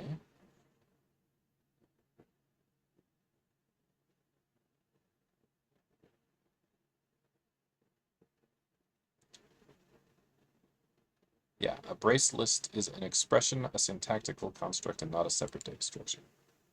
Okay. It's good style to put some white space before the closing squiggle for symmetry, but this is not required by the syntax. Functions defined without a signature list do not accept any arguments or options. To do so, write a signature list. Here's an example. So AB, put BA. Like in the left hand of assignments, if you prefix one of the arguments with @ it becomes a rest argument, and its value is a list containing all the remaining arguments. You can also declare options in the signature. The syntax is and name equals default, like a math pair, where default is the default value for the option. The value of the option will be kept in a variable called name. Okay. Options must have default values. Options should be optional. If you call a function with too few arguments, too many arguments, or unknown options, an exception is thrown. Okay, so arg names, rest arg, opt names, opt defaults, def, body, source.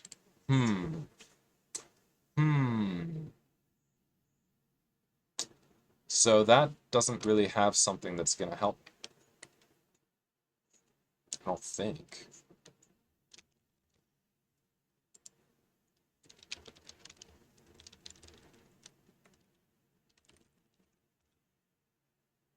So technically we could eval that, I believe. Arity mismatch. Arguments must be one value but is 10 values.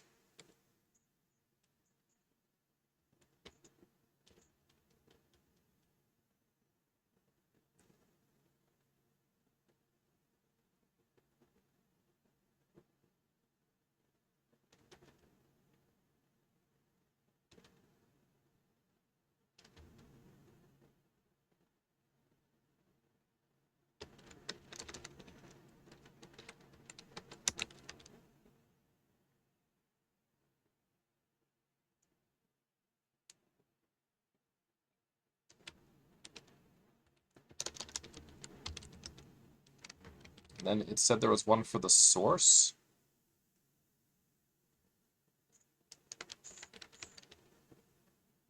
Name code is fine.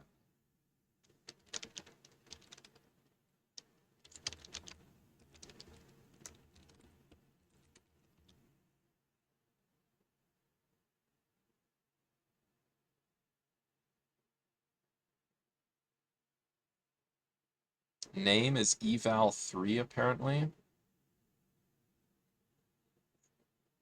Is file false. And then we have the code.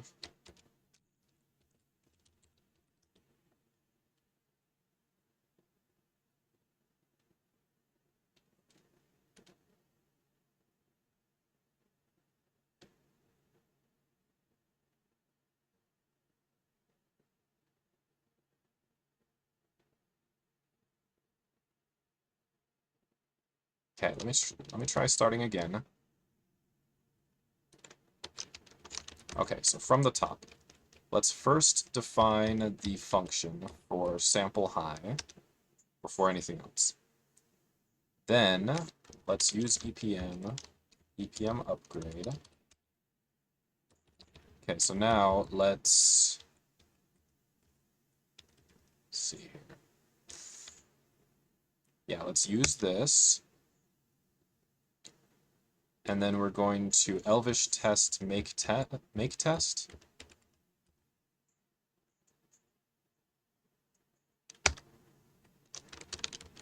I think it still doesn't work, but let's see. Yeah, sample high executable file not found.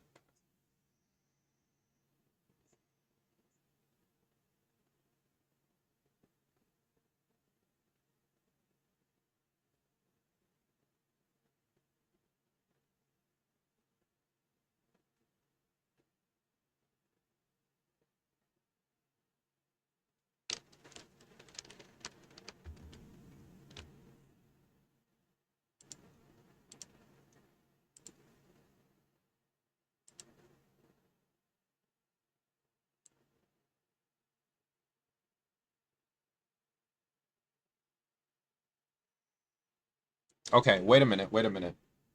So I decided not to capture the source code of the test, which means I don't need to use eval. Eval was only so that the source code of the test would look like, I don't know, reasonably kind of decent. Which, honestly, in the JSON, it doesn't even really look that decent. But let's not even use eval. Eval is weird, and I'd prefer not to use it, right? And hopefully it'll be easier to debug some of these issues if I'm not using eval. Eval is goofy.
Okay.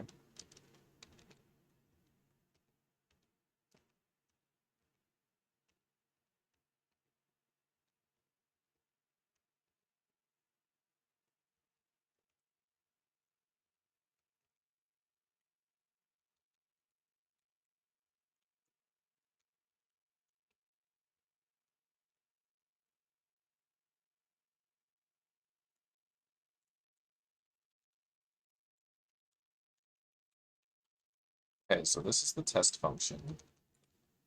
And then, let's see, these are too many quotes.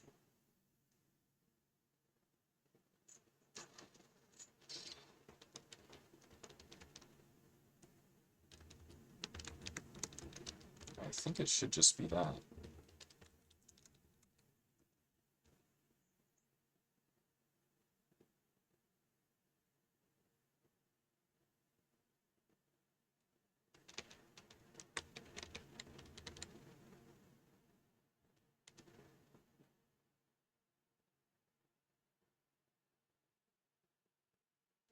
Hmm.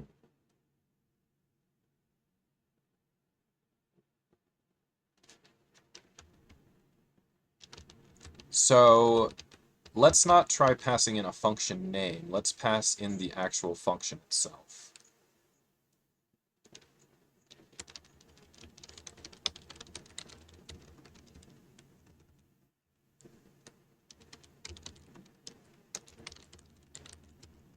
Yeah, that's better, I think.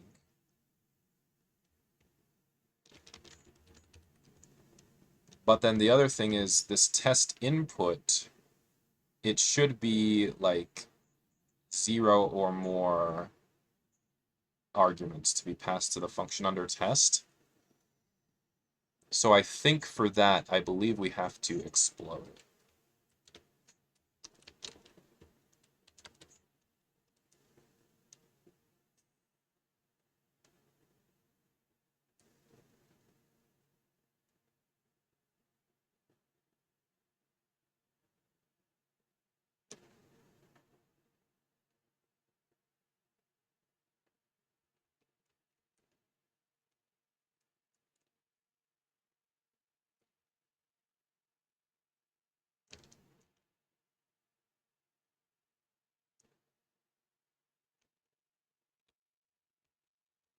Okay, well that's different.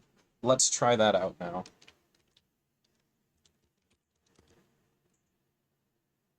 So I'm just gonna paste this in, I think. Let's see. So it's gonna give me some help. Cannot contain both list elements and map pairs. Okay, well that doesn't sound good.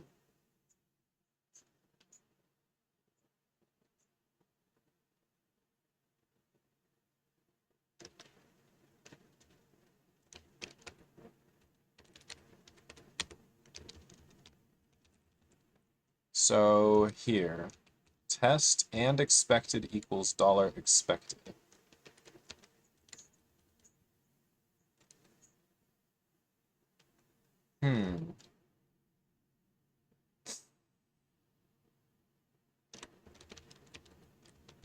Not even sure why I can't quite tell what the problem is there.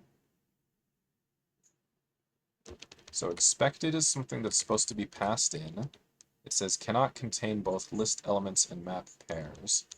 But I thought this was okay.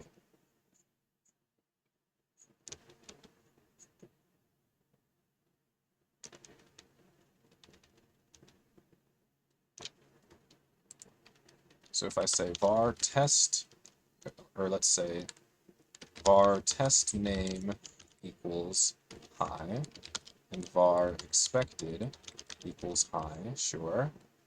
And then var test equals test name,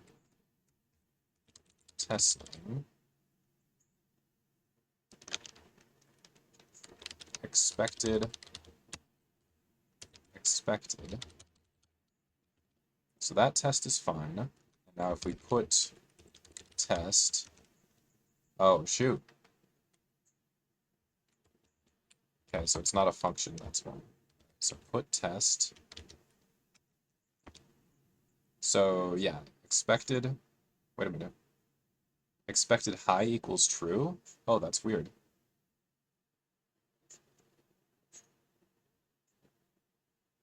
Oh, well, I put a dash. Okay, let's go back.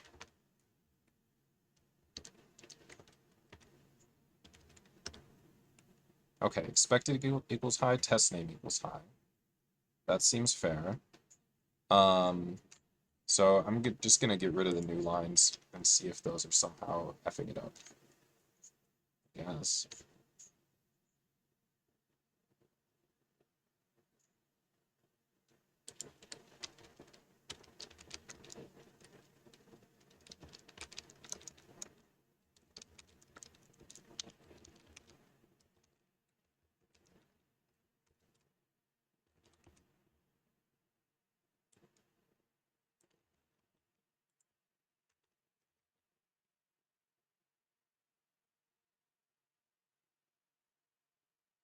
Variable error not found.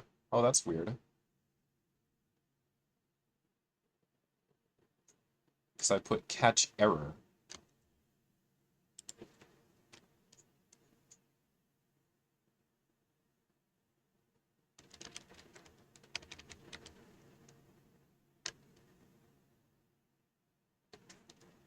Try catch error, and then reference the error right here. What's the deal there?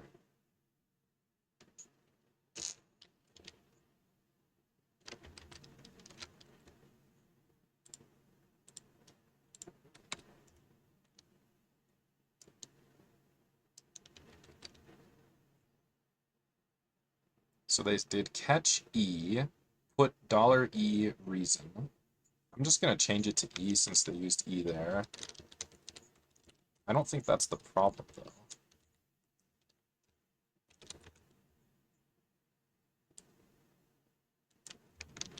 Is it? No, it still says the same thing.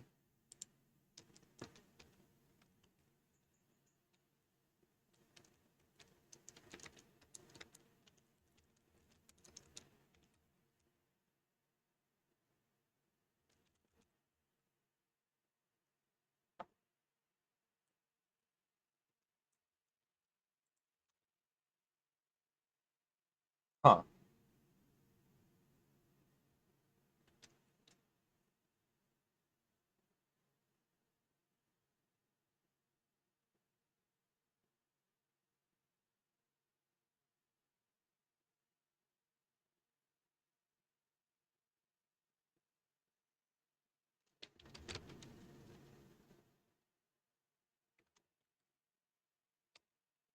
Okay, so if we go...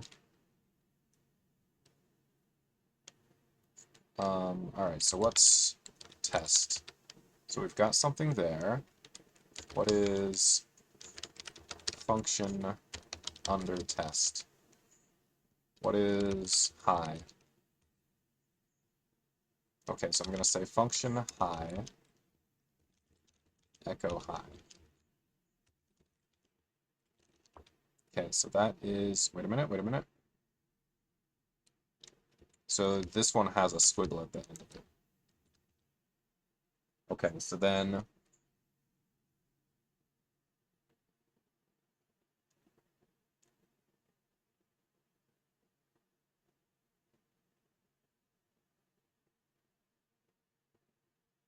so if I have something that calls a function, can I say function call fn, which takes a f, and then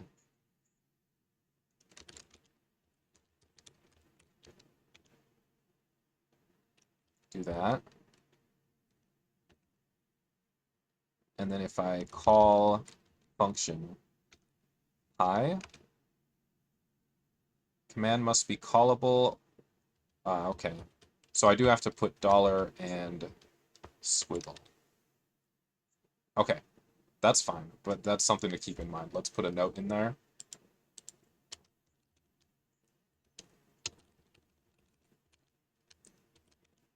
The function under test must be passed in as variable.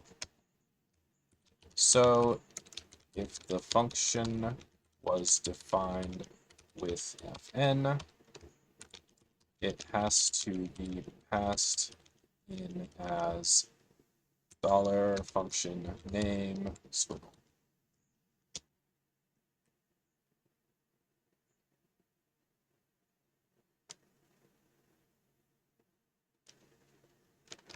Okay.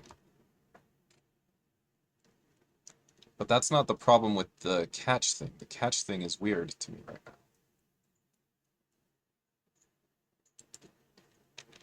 So if I go put test, good. Put function under test, no good. So let's say var function under test equals this. Okay. And then how about test input?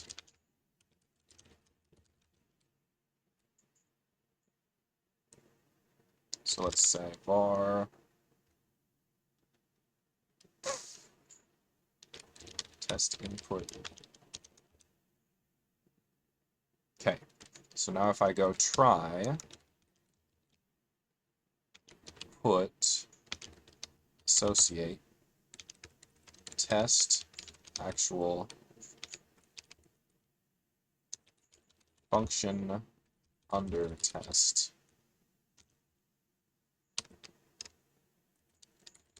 Test input. Wait a minute. I wonder if that at has messed something up somehow. Catch E. fail, associate, test, message, B.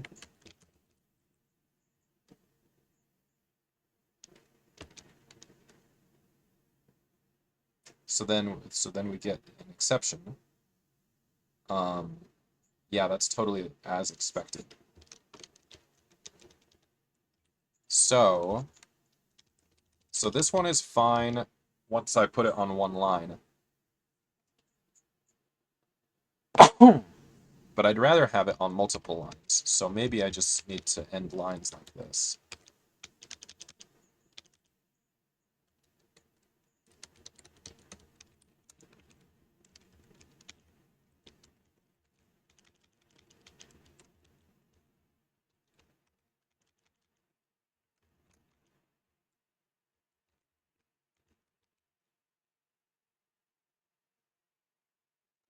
And then maybe, and then it looked like it went in fine over here as well, all on one line, so then maybe I should end lines here like this also.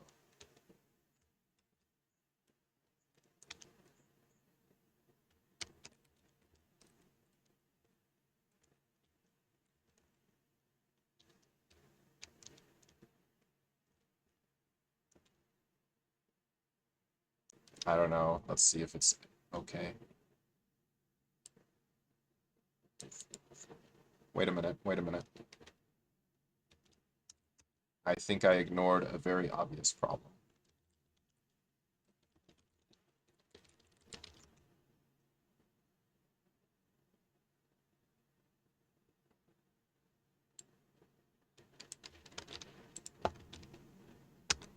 So that's fine.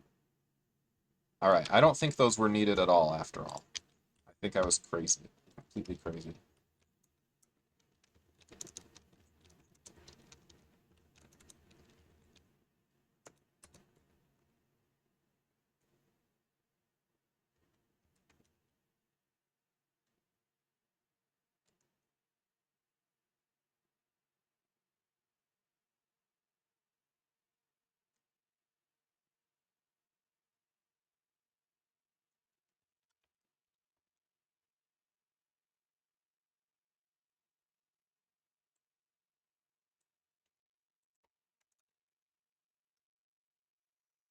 I was completely crazy.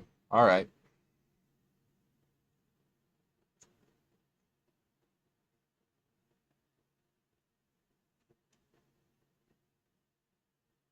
Yep, I can sure see the problem now. Oh my goodness gracious. I was completely blind to it. I don't even know why.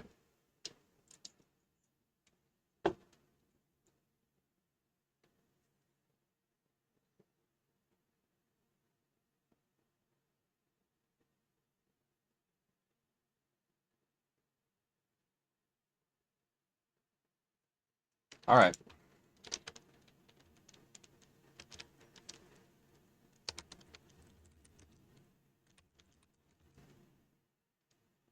So not using eval anymore.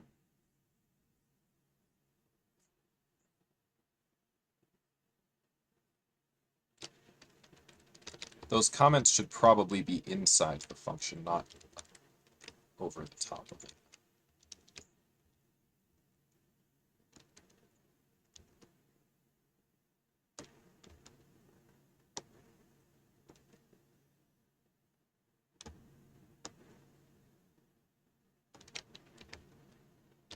That comment's not helping. That was just a reminder to myself. All right.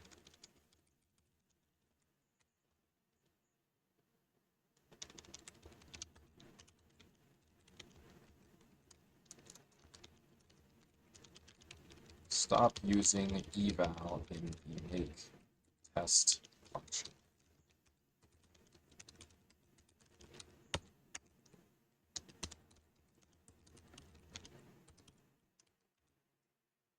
Okay.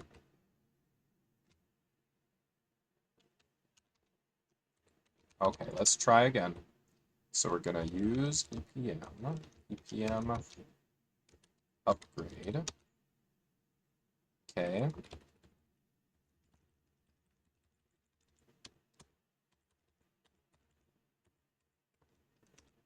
Okay, so we can use, I guess.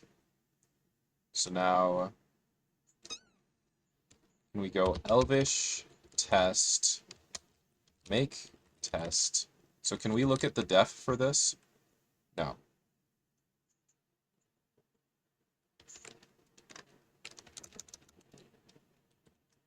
What if we do it like this? Is that possible?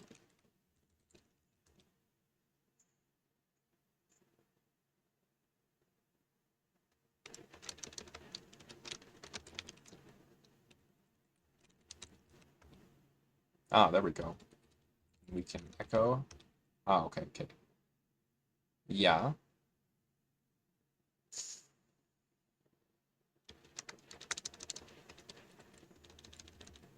So we want to make test. We want to pass in a function under test. So I'm just going to make test again, a function I.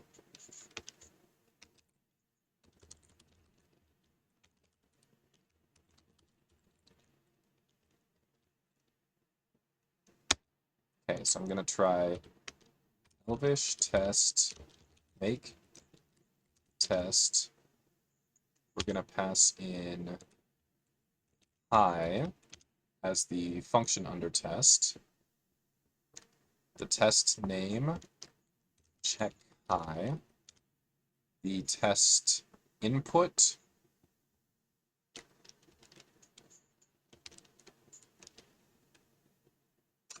I think so. And expected.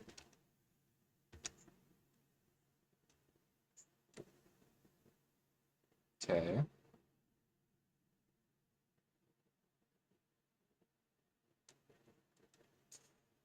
Well, that looks like too much. But anyway, so let's say var test equals, and we'll just capture that. Okay, so now let's look at what we have for test. So put for echo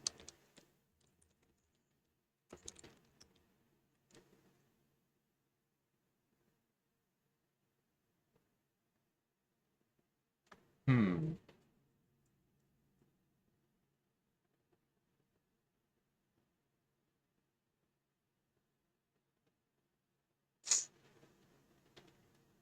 So does it have things captured? I think it does, but I don't see them there.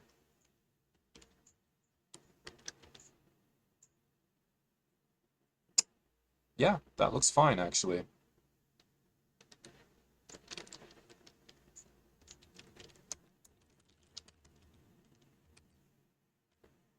Okay, so now here we are. Elvish test, 5 commits.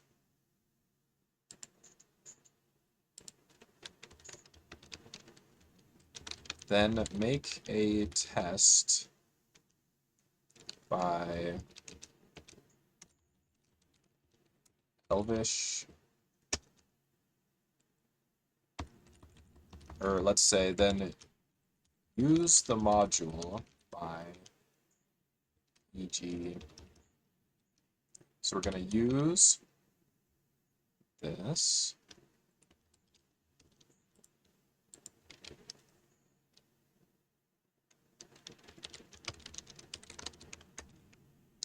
Then we're going to say var test equals elvish test make test. So let's just test a built-in. What's a built-in that we could test? Let's take a quick review.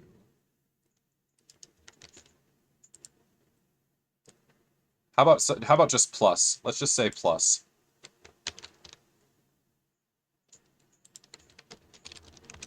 Okay, so if we use, let me just copy it from here. Use this.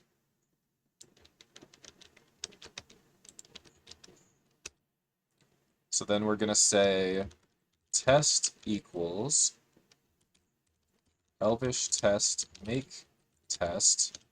So this time for the function under test, let's go plus, should be a variable name. So that might not quite be possible. So if I put plus,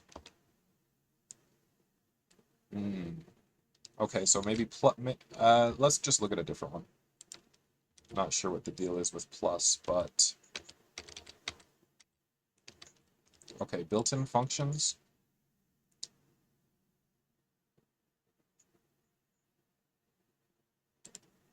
EQ, can we do EQ?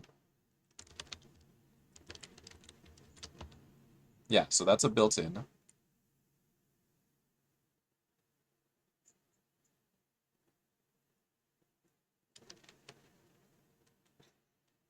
So var test equals elvish test make test. So we'll pass this in. But then the other thing is I want to see the args. Close this one and this one.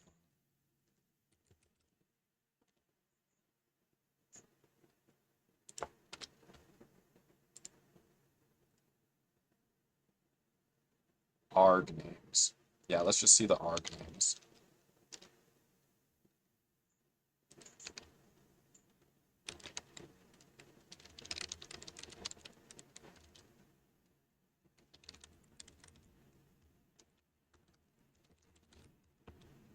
Function under test, test name, test input expected. Okay. So function under test will be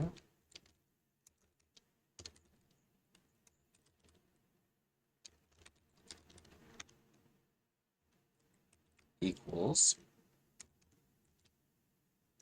Test name will be 2 equals 2, I guess. And then test input, let's put 2 and 2. And expected is going to be true. Okay, so we'll see what it says. All right, so now let's try running the test. It says actual true, expected true, test name 2 equals 2. Okay, so cool. And then now let's try the output. I haven't even tried the output yet. I've been here a while. I haven't even tried the output yet.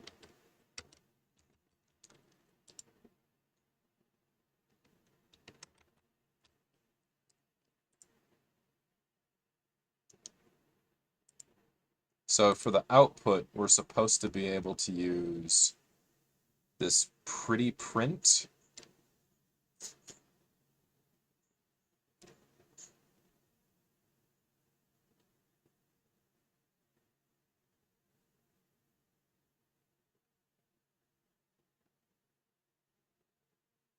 Okay, I think I'm going to put several things together here. So we'll do make test.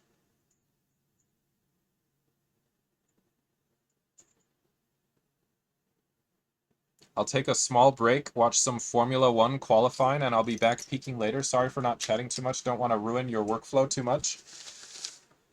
Yeah, have fun watching Formula 1. And yeah, I mean, feel free to chat, when you feel like it. But yeah, sounds fun, and I'm gonna be here probably all day.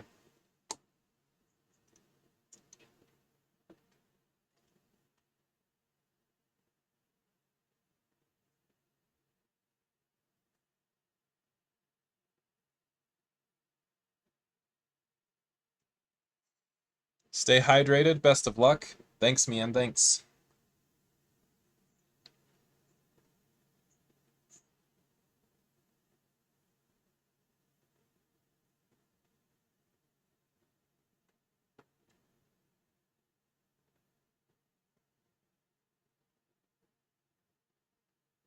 Okay, I think I want to put a bunch of these together into one thing.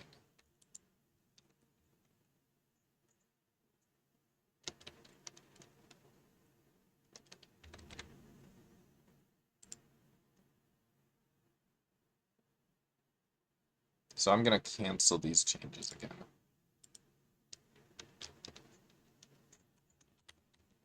Oh no. Okay.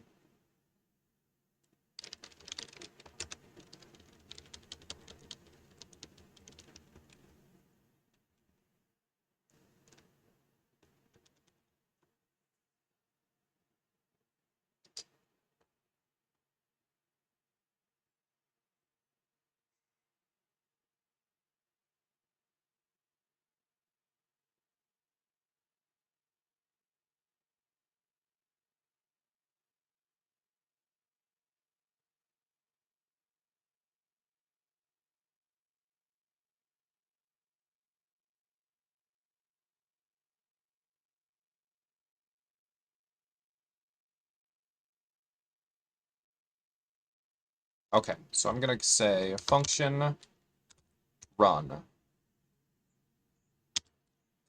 And run is going to take some amount of test data.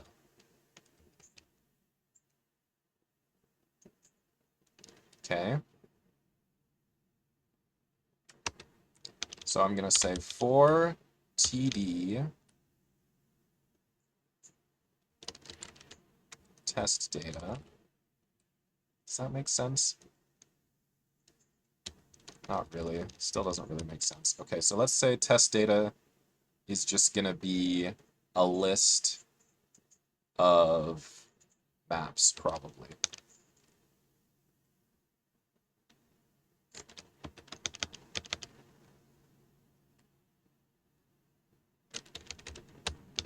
So I'm going to say var tests equals, it'll start off as empty list, I guess. And then here, we're going to say set tests equals append $tests and then make test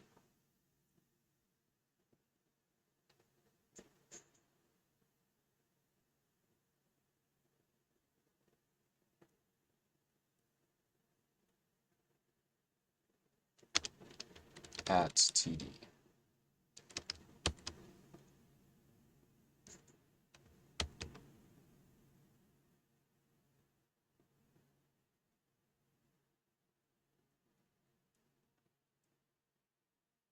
That could be possible, sure.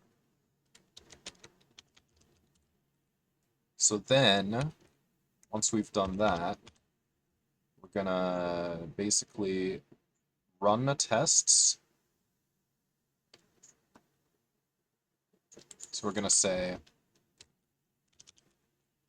var test runs equals run tests. So far so good, I think. Yeah, probably.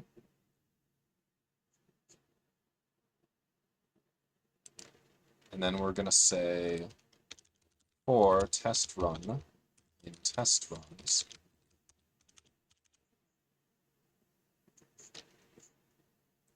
We're gonna pretty print, and then the status is going to be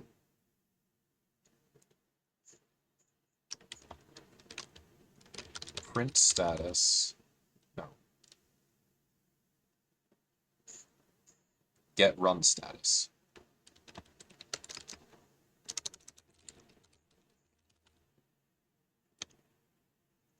And then we just put the test run in there, I believe.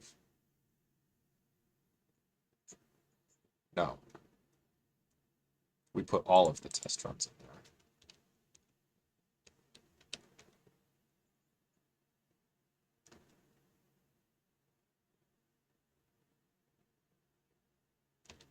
So we don't do that. We do get run status for test runs. So that's the whole thing. And then we put the test runs in there. Okay, I think that might be it. What I really enjoy about this Elvish programming language is I just think that, like, once I've written something out, it just looks so slick. So slick. Reminds me almost of Haskell in that way. Because once you get something to work in Haskell, it's like, just so slick. But I like the aesthetic of this one better than Haskell. All right.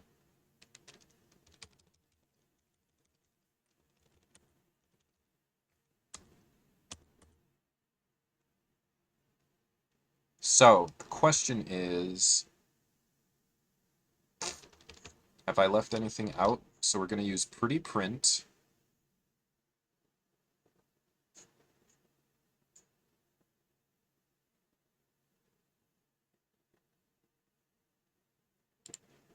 Okay, so that comment is not really helping.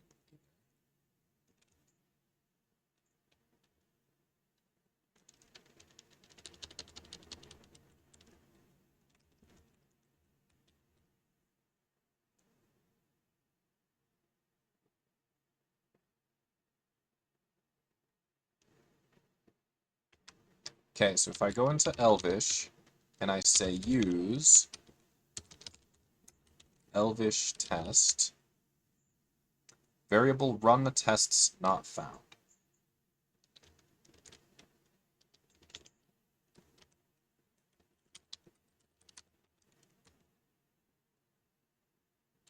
Okay, yeah, so that's not right. It should be like this.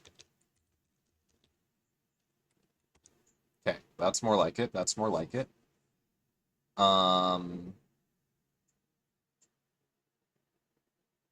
Okay, so now I'm gonna try to go run.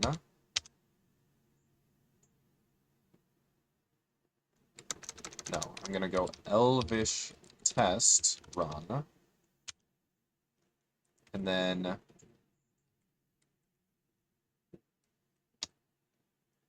so the function under test, let's say, is going to be EQ.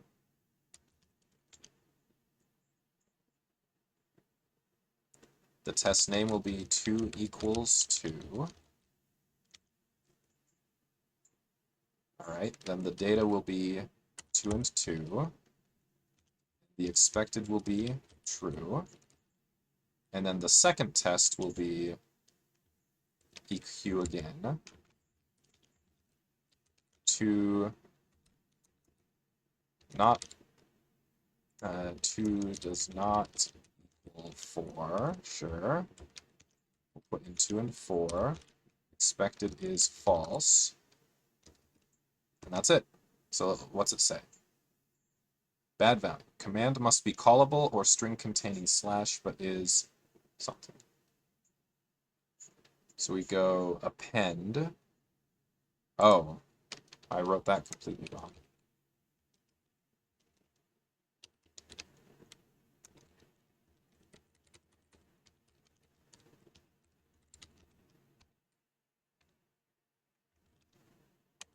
Okay, let's try again.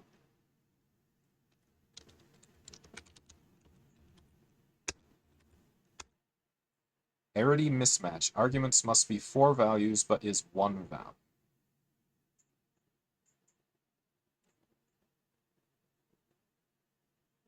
So I thought that was going to explode out, but it didn't.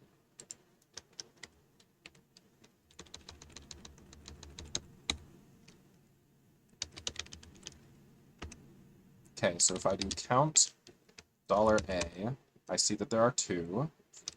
If I do count $A sub 0, I see that there are 4. Now if I echo $A sub 0, what does it look like? Okay. But now what if I try to explode it?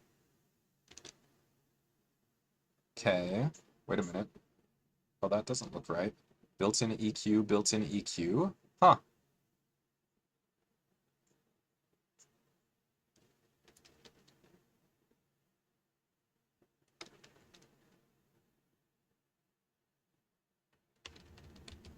wait a minute. So var a0 equals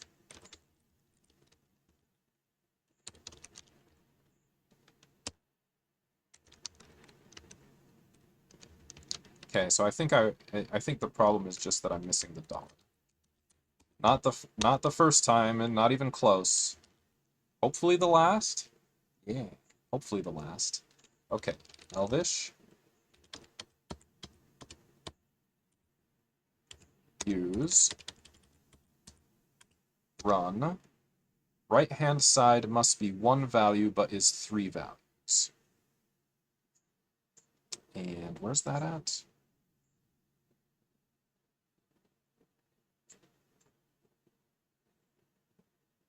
Ah, of course.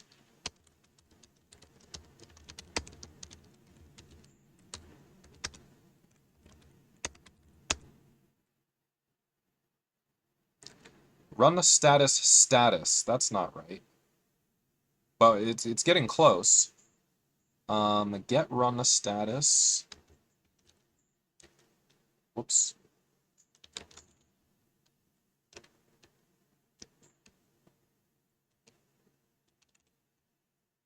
Yep, this another missing dollar. That's crazy. This is close though. I actually think it seems kind of neat. So run status pass, 2 equals 2 pass, 2 does not equal 4 pass. And yeah, okay. So let's totally commit that.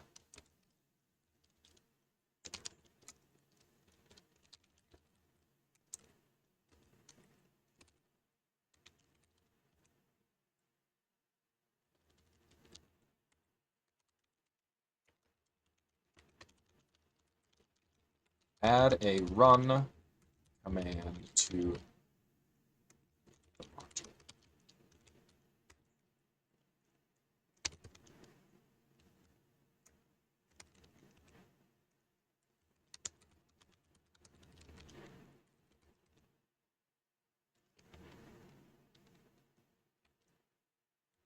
Okay, so I'm going to go Elvish, use EPM, EPM upgrade. Okay, great. And then we're going to go use github.com, silly internet tricks, Elvish test, Elvish test. Okay. Now I'm going to say Elvish test run. Well, actually, it should be the same thing I did before, I believe. Yeah, just like that. Okay, so let's update the GitHub now with that. So I'm gonna go refresh, edit README, example usage.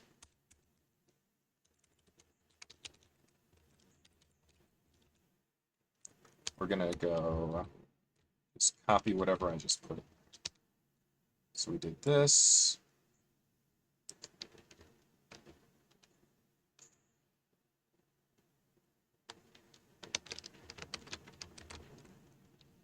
Paste. And then we did this.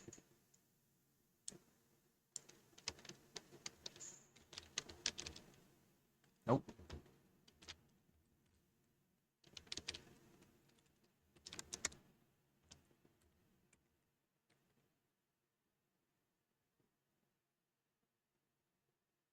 Okay, I think that's ready.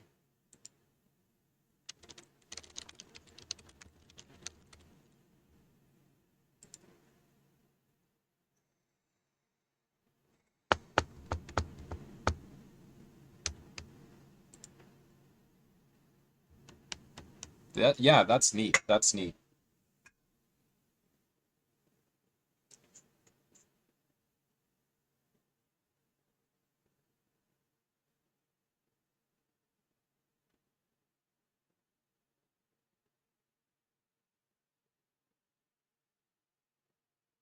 Okay, I'm gonna take 2 minutes and come back and look at the next thing with fresh eyes.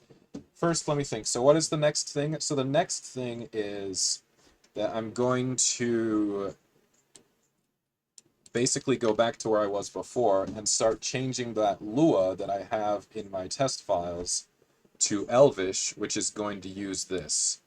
And I think that's going to be pretty slick. I think it's going to be a good starting point. All right. I'll come back in 2 minutes or something. Maybe 4, maybe 5.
Okay.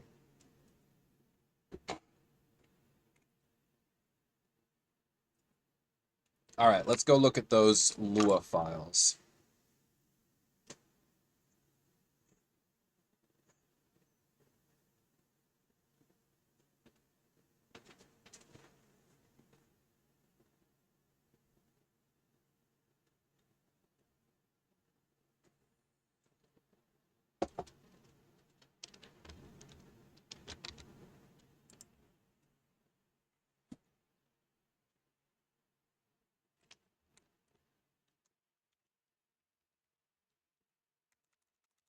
I'm gonna leave this one open. Let's go to a new tab. So exercises, Elvish, exercises, practice. Okay, let's start with yacht. Okay, so in here I've got a test file.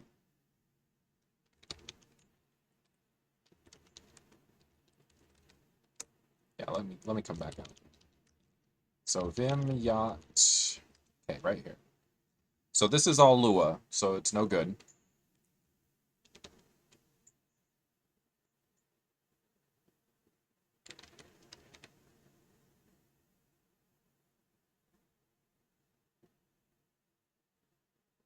So we're gonna go, so instead of saying this, we're gonna go use yacht. All right. And before we even do that, we're gonna use github.com silly internet tricks elvish test. All right. So then we're not gonna do this.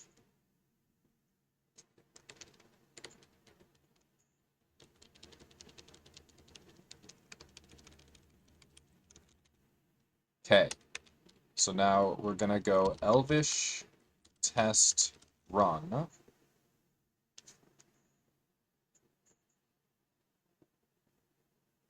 And then we're gonna pass in a big list of all the test data, right? So this first one is going to be $yacht score squiggle.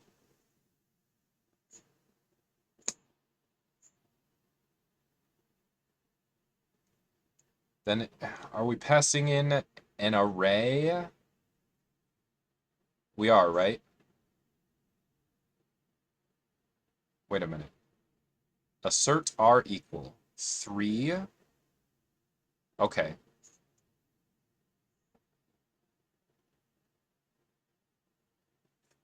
Okay, so then the name is yacht.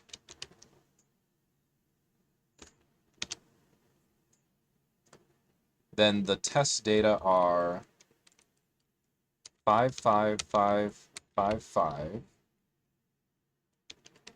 yacht.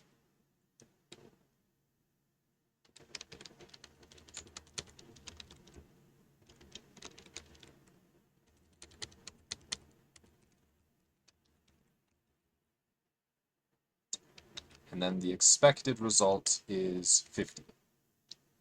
Is that it?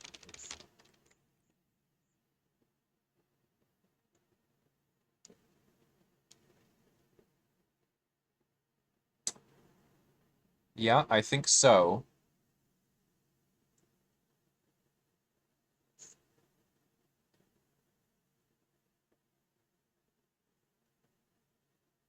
So let me go to a super easy one to solve, like leap. Let's go to leap.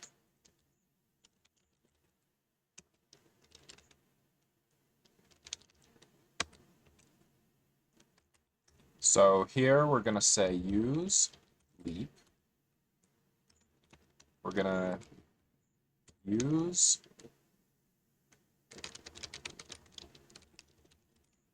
I need this on speed dial.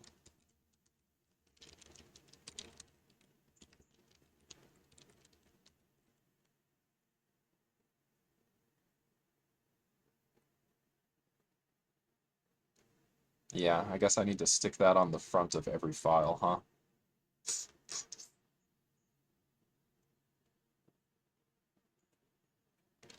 let's go ahead and just do that.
Am I going to ruin anything by doing that? I mean, I could, but I think it's solid.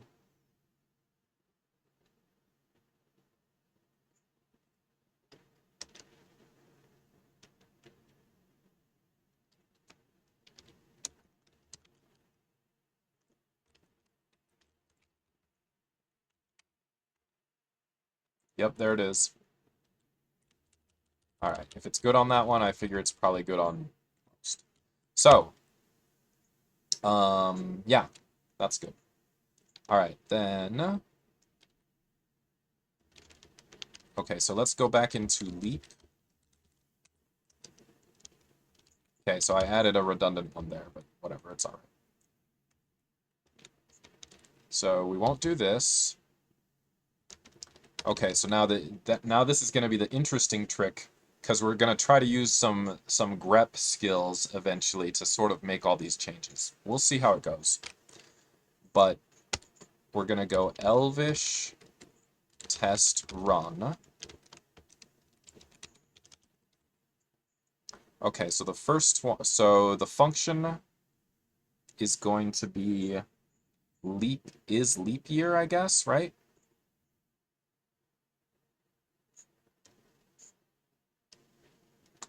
Seems right, I think. I'll change the underscores to dashes. Leap is leap year. Squiggle. Okay. And then the name of the first one is year not divisible by 4 is common year. Let's use the double. Okay. So then we're going to pass in 2015. And then we're going to expect it to say false. Okay, so that's like the first one, right?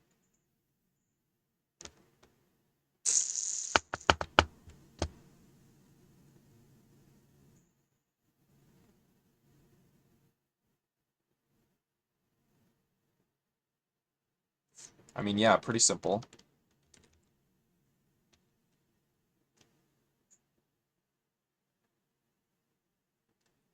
So basically we're going to try using some fancy grep or something to make all these substitutions automatically, because there's a lot of files. There's over 70 files, and they're all kind of big. Well, not super big, but I just don't want to spend a lot of time messing with them manually. We're going to try to find...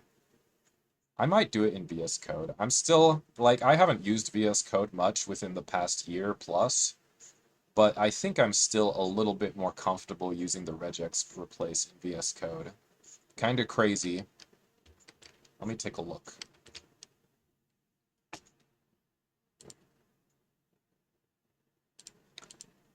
So if I were to go into Elvish and look at one of these practice exercises,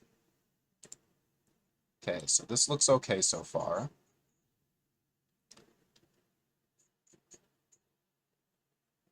This one is doing a little bit more, so we're going to have to be careful there.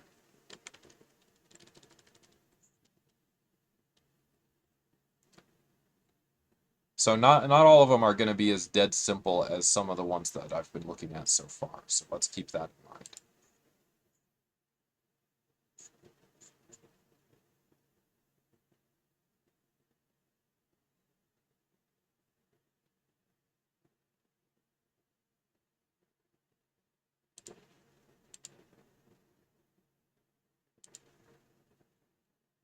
So this one is very simple. So let's see. So if we go into here, find and replace, we're going to find something that says it, literal here. Of course, we do need regex. Is that it? It. Then we have a single quote. Then we have some amount of characters that are not single quote. Then we have another single quote. Then we have a comma, function, literal, literal. Okay. Followed by a new line, 4 spaces, assert,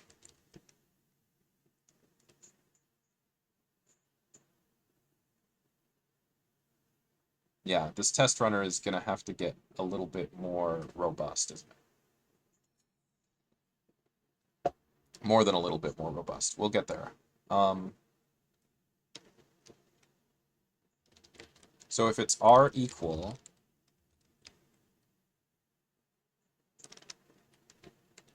all right, so we're going to have to capture this part.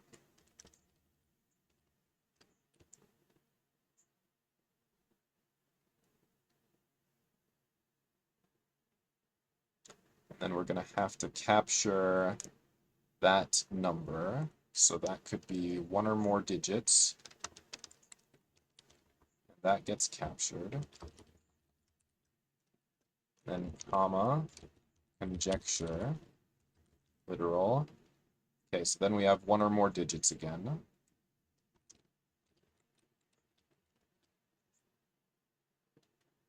Literal, literal.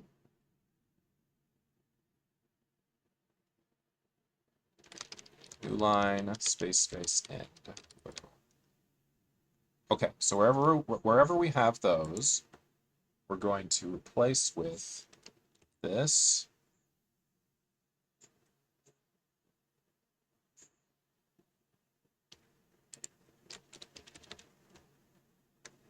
And so this is going to say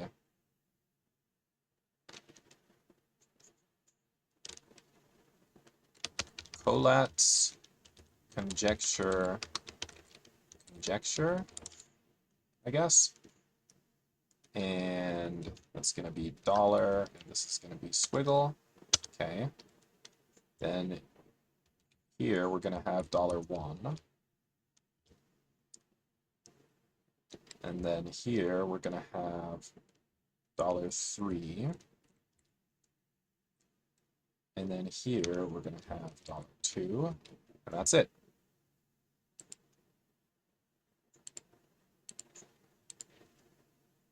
Right?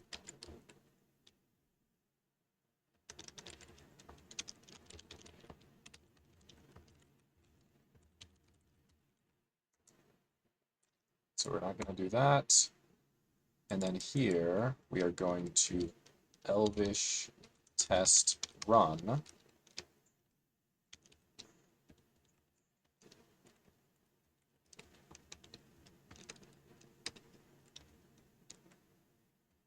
And then the rest of this we'll just have to come back to.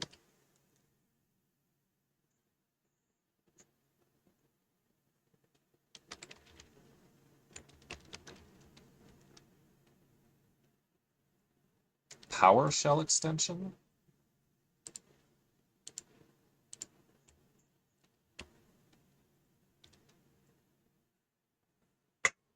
So, yeah, I mean, that works there.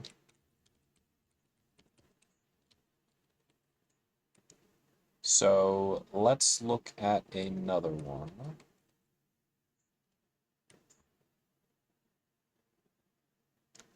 I guess I do like this Control H here in VS Code. I guess I wish it weren't so tiny. Ah, my wish is its command. Okay, cool. Let's look at another one. Let's look at Crypto Square, I guess.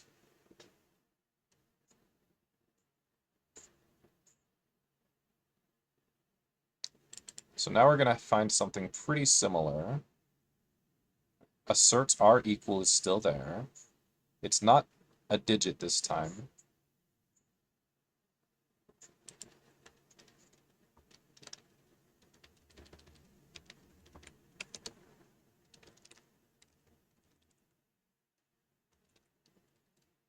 And then whatever it says here,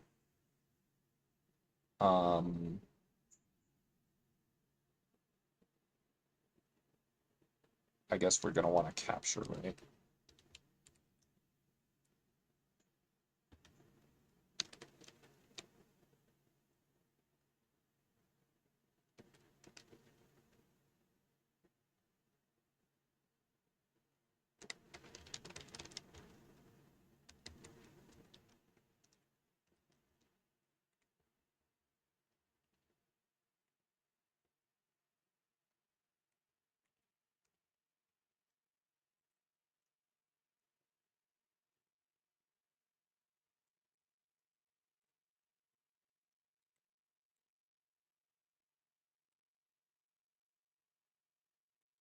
So it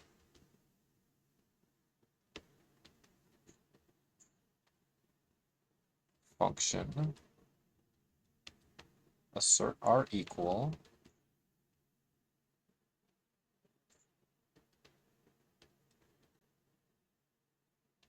Okay, so then here we don't have digits, we have something in single quotes.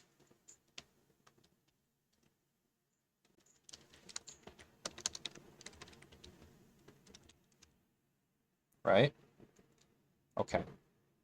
So then here we will have, let's make that a literal dollar.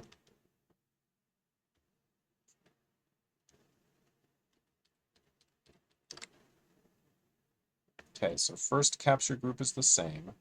Second is the same. This one now becomes fifth.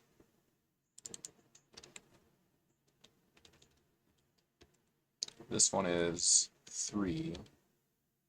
And this one is 4. Let's see what that looks like.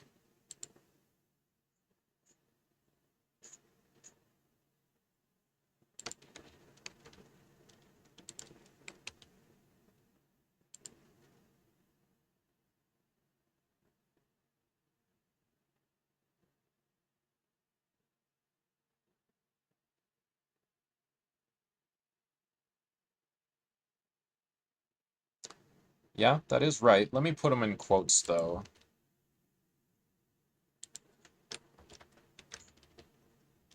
Actually, no, that should...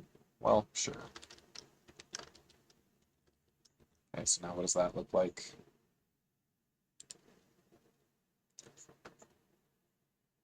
Ciphertext.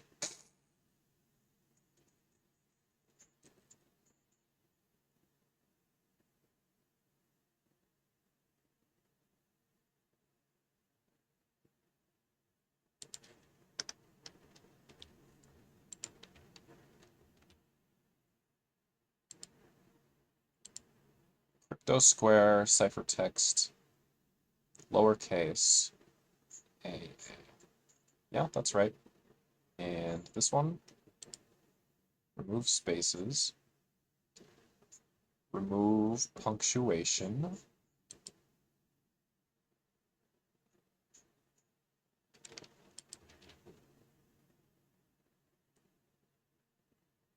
Okay, yeah.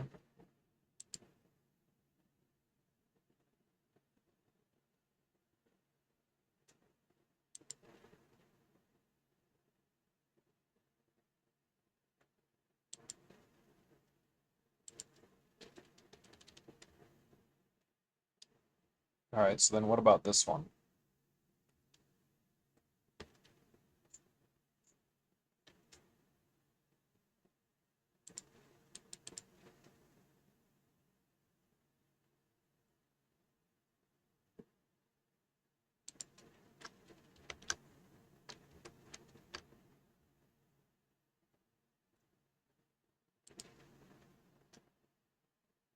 All right. And then this one.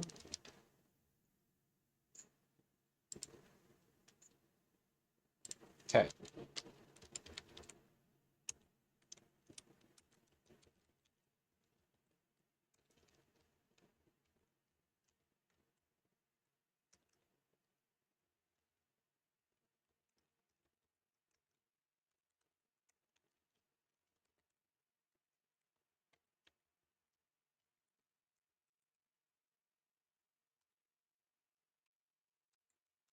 Okay.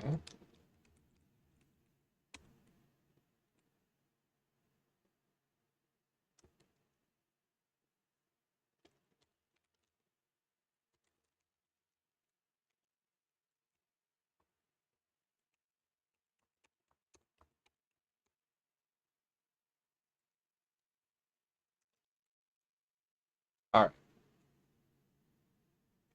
Let's look at another one. Darts.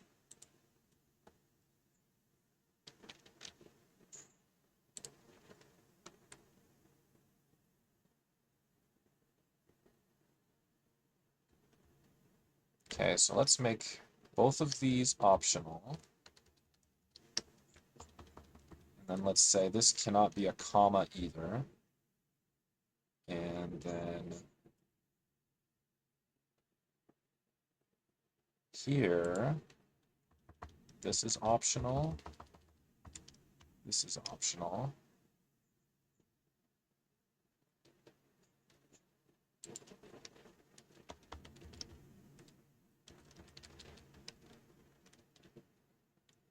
Okay, so I put that R in there. So now I guess we bump all these numbers up. This is 3, 4, 5, 6, I think. Okay, so then on this part, if there's a comma, then we need to be sure we end up with no comma but a space.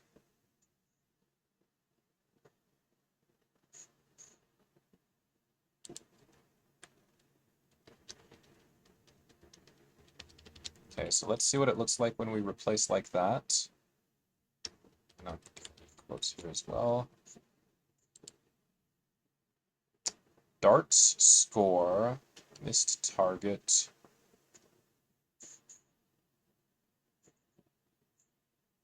Okay, that's pretty close, I think.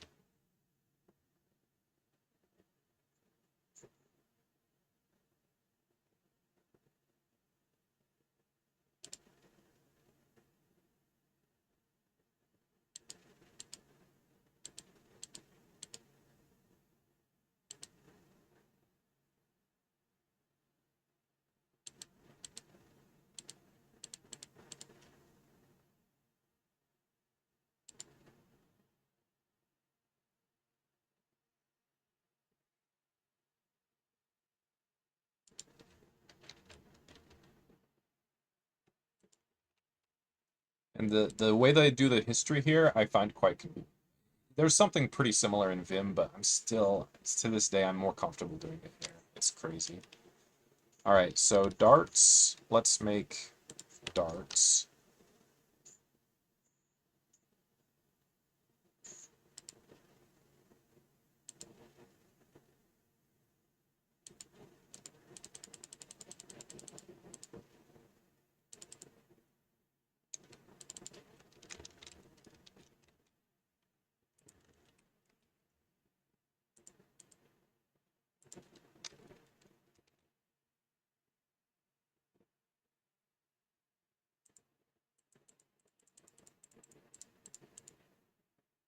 Okay.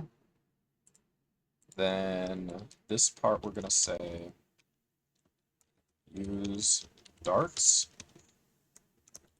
So we won't do this. And then here it will say elvish test run.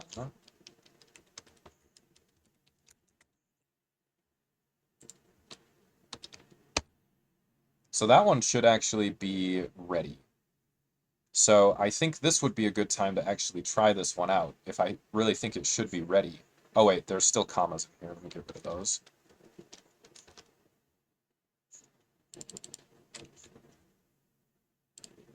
Yeah.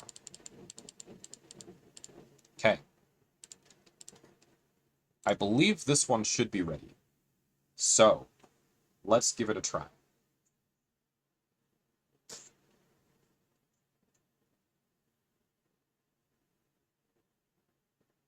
So let me go back and look at meld again real quick. Still have it open here. So where's darts?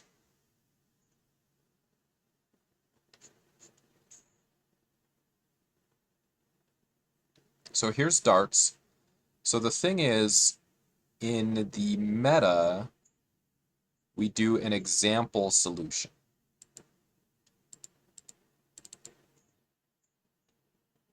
So this, yeah, I believe this is an example solution in Bash, right?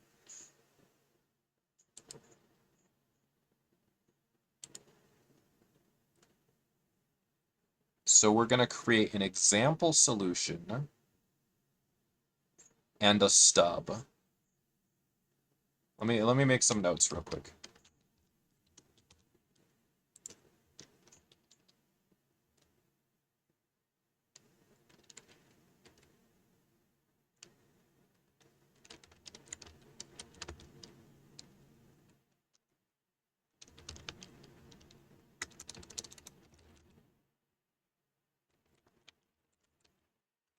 Okay, let me make some notes.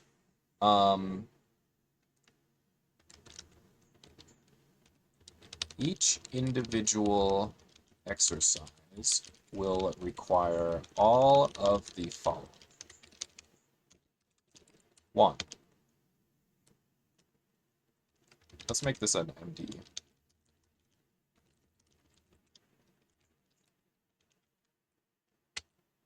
Nope.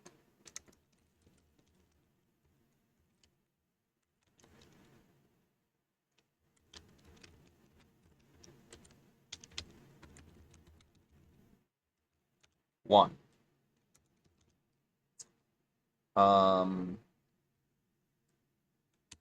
A test file.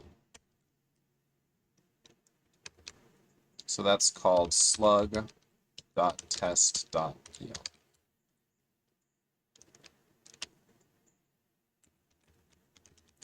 The test file makes use of my elvish test. Or does it? Oh, shoot. oh shoot, I've screwed something up. So the test file needs to be able to work with my my exorcism test runner.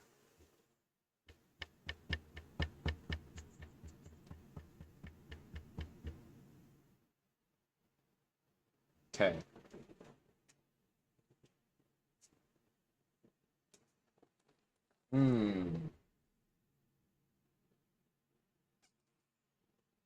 I may have dug myself into a little bit of a hole. I think it's probably fine.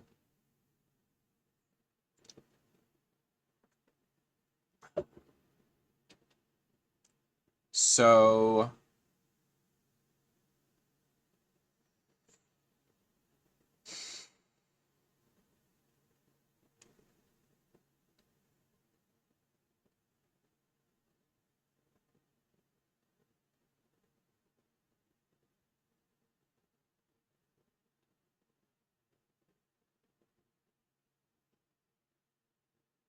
shoot.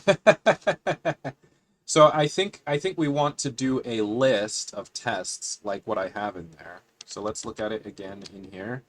So a list of tests like this, yes, cool. But if I'm running the tests locally, then I want to use this. Otherwise, I want to use the run sh from the other repository.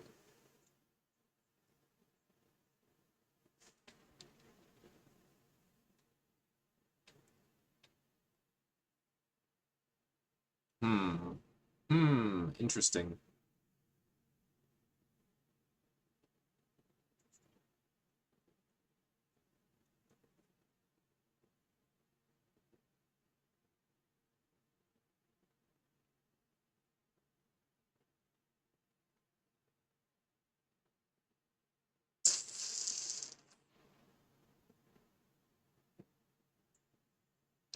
Yeah, that does seem a little messed up.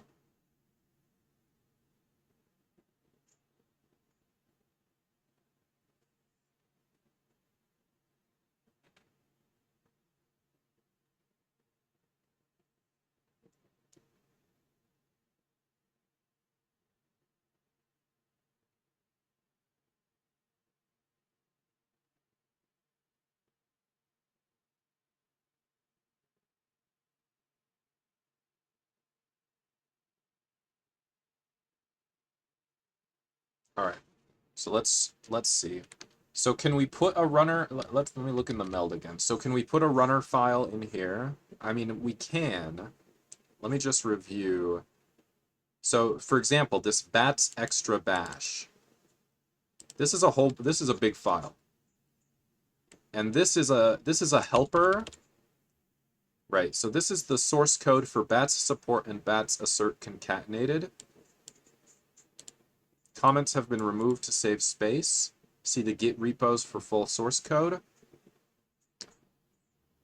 And so, yeah.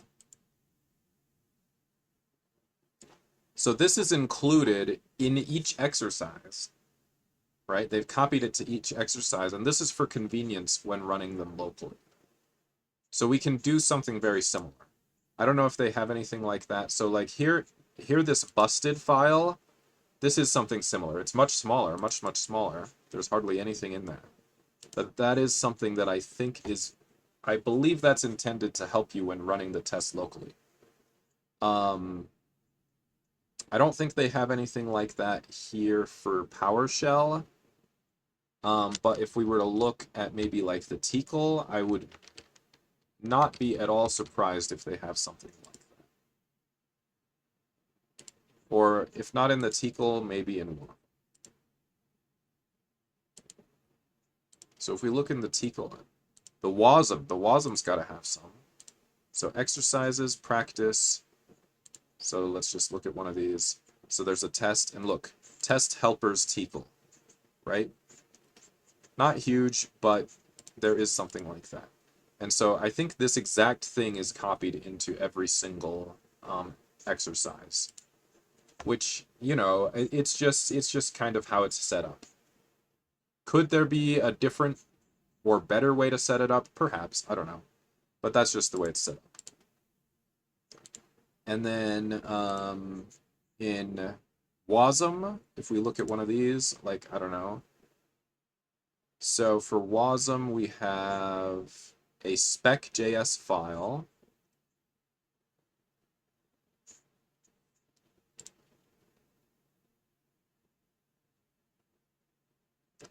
Exorcism WASM lib.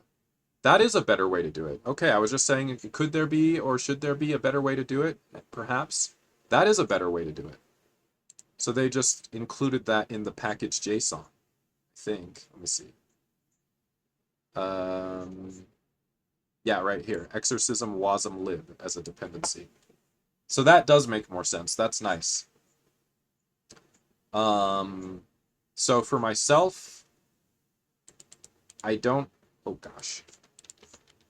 I don't think I'm going to do something quite like that. I think I am just going to include a little bit of a helper. But, you know, either way, I think it's going to be fun. It's just going to be a small helper, not something big like the bash bats one. And I mean, you know, the fact that it is so big does kind of like surprise me. This is in every single one. It's kind of crazy, but it's not super crazy. Mine is going to be smaller than that, but bigger than the little dot busted, but not a lot bigger. Let's just do it.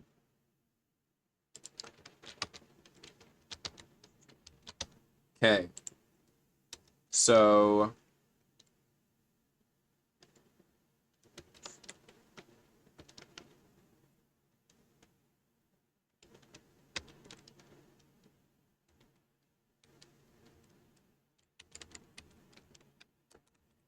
to a local test helper file,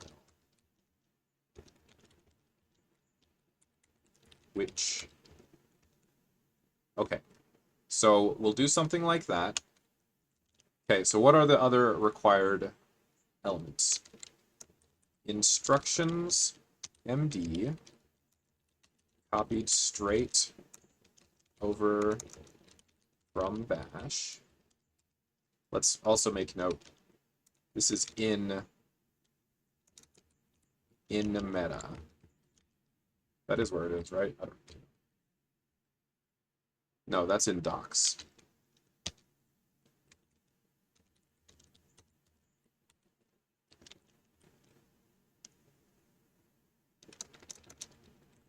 And then there are also some optional files. So one in docs introduction MD copied straight over from bash. Okay, so that's good. Let's see what else is strictly required. So in the meta, there's always a config JSON, and it looks like those are, generally speaking, always the same, or no?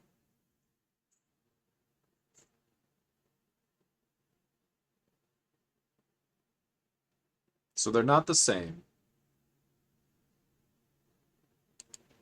But it looks like every single one has it, right?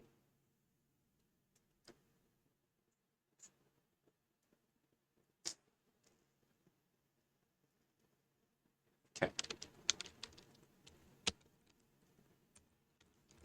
In meta, an example solution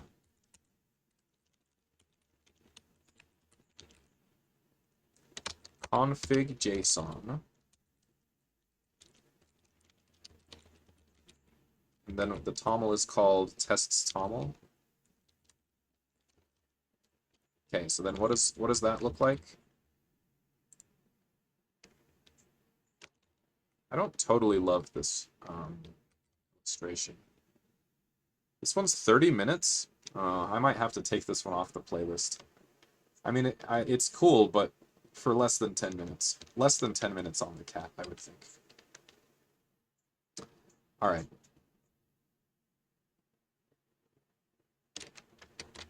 So yeah, what is in the tests toml? So we have some UIDs.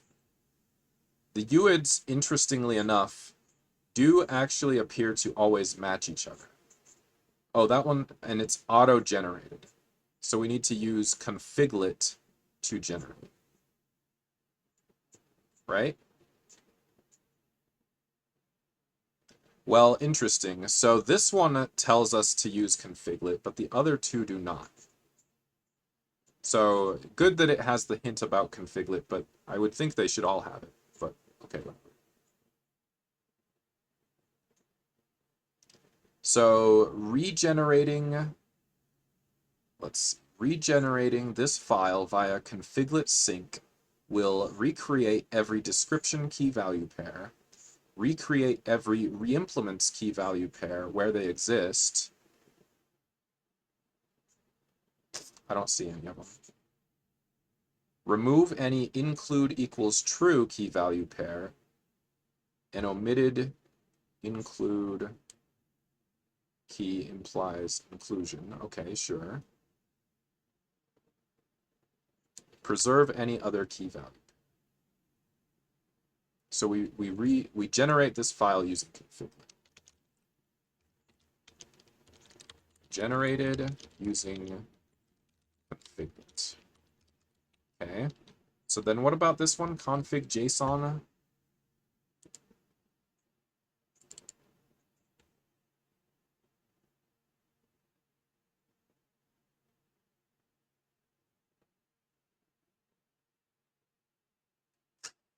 So they each have a different author listed. So I guess the author listed is just going to be myself in every case.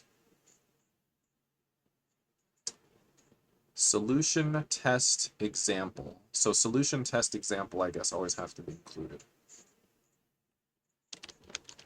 Okay.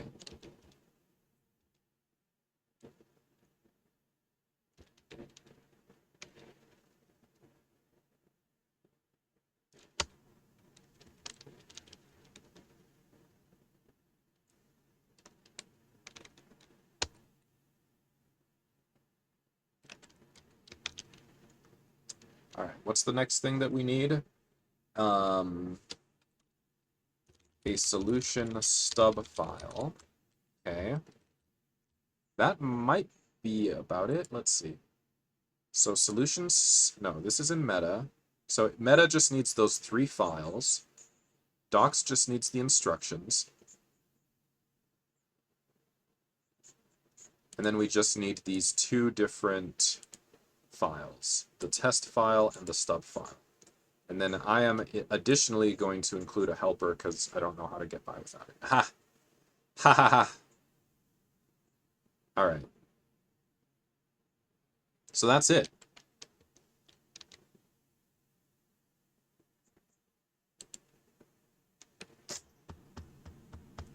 Are there any other optional files, or is it just that one?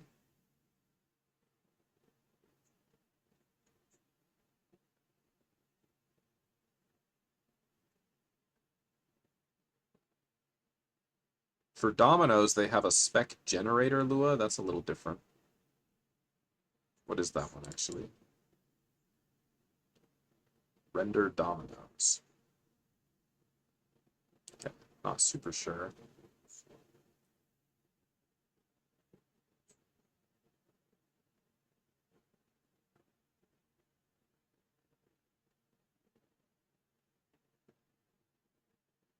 Oh, interesting. This one, error handling, does not have the TOML file. I think I'm just going to count it as required, but yeah, let's note that that one is missing. Not 100% positive that it's strictly... Okay.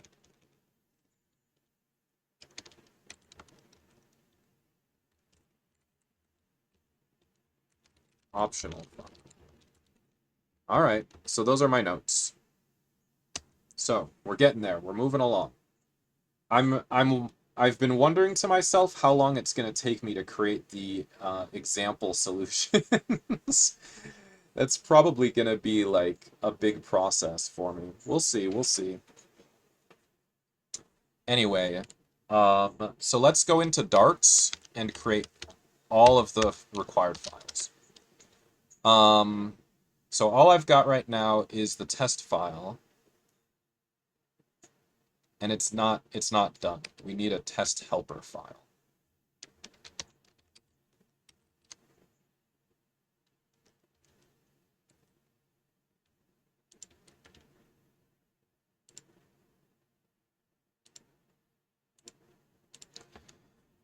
Okay, so the test file itself should just give us tests.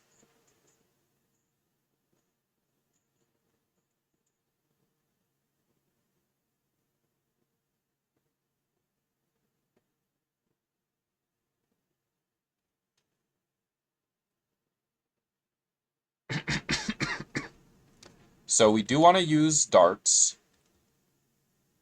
We don't want to do that. Even after I put it into all of those darn files, oh my goodness gracious. Crazy. All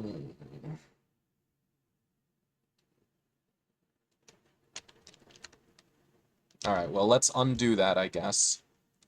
So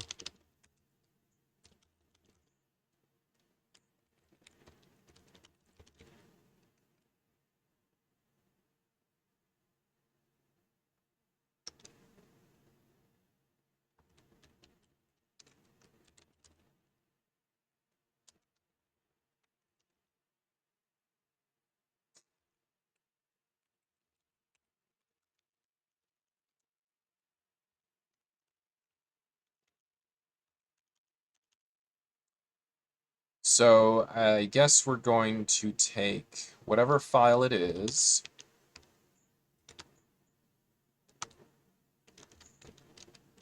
and tail, with tail we can just cut off the first line, right?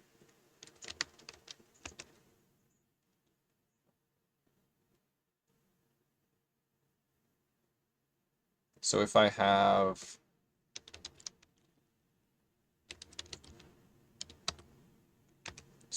this file and I go tail, no, it's not that. What was it?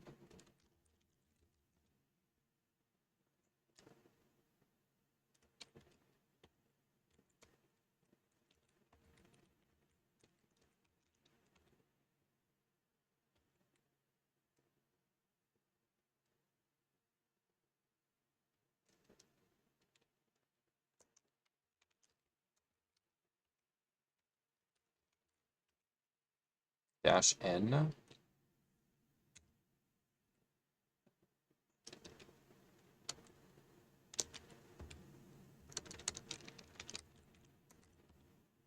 So that cuts off the front. So we're going to cat tail plus 2, and then that's going to become the file, right? So that's how we just cut off the first line of every file. All right. So now if we look at some at random, like Pig Latin again. No! No! I should have had it committed. Oh no! Oh no! I overwrote all of my work.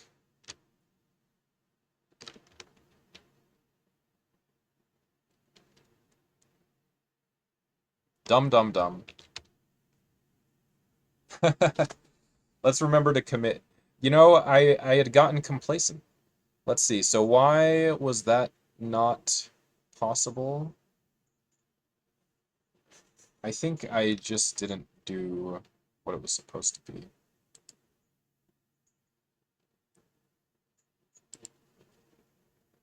Anyway, they were all just copied over from Bash, so I guess it's not a big deal, right?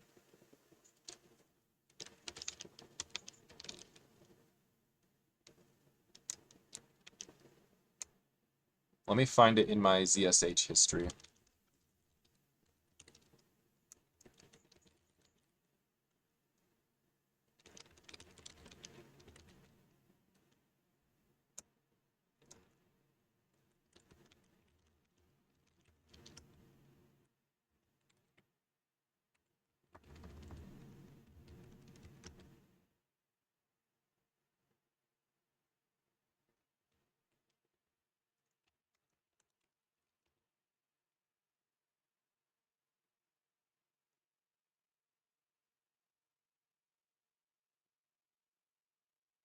So I got them from Lua.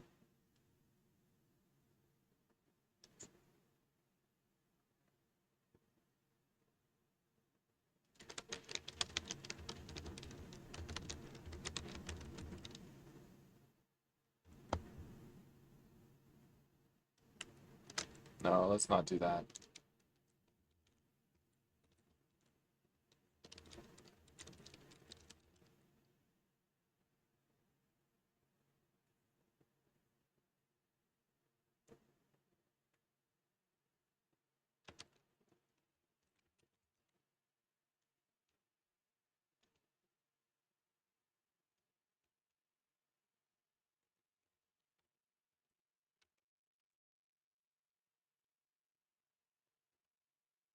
Who installed Lua Rocks? When was that?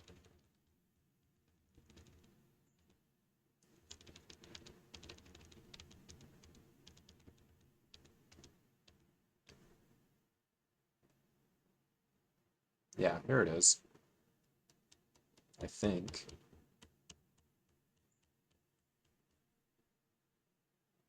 Yeah, copy that.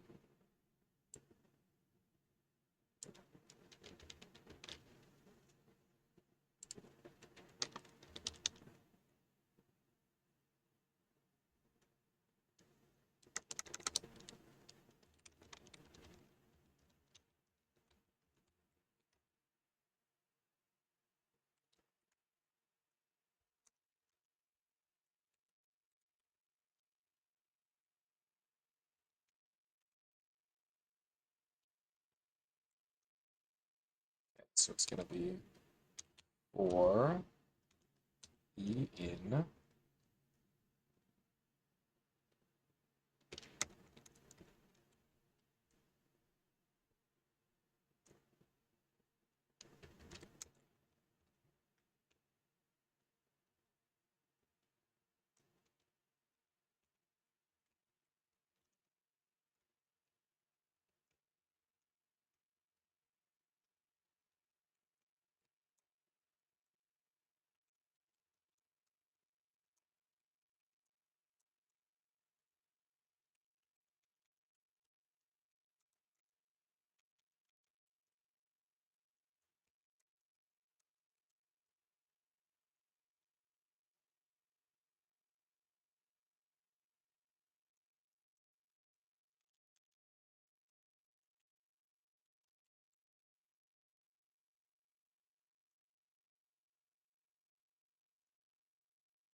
or E. Okay, so that's what I'm going to do to copy it over, right?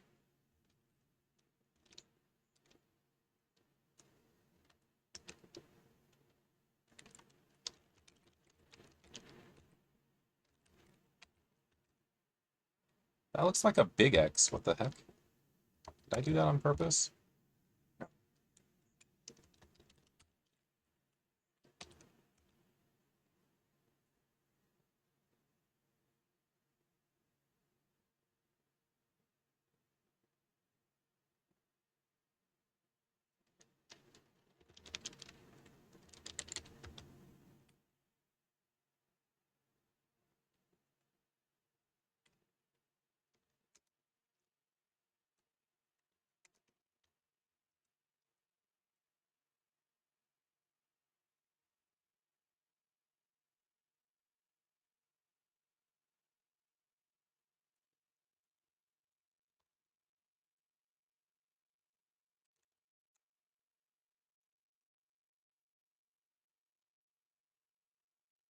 Okay, so what's it look like? Okay, so it did this. So now if I control H again,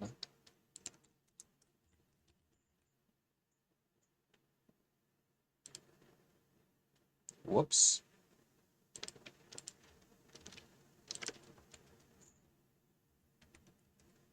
like this. Okay.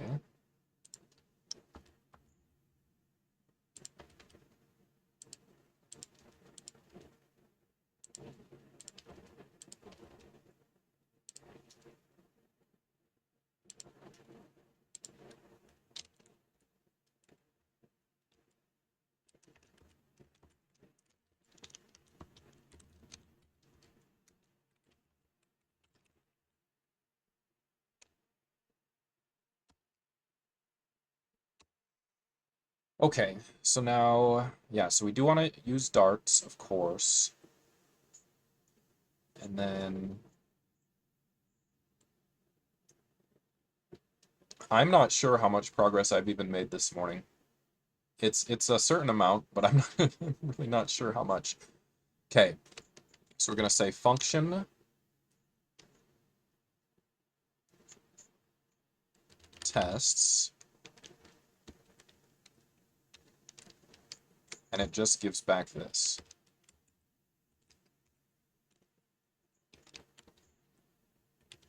So it's going to be put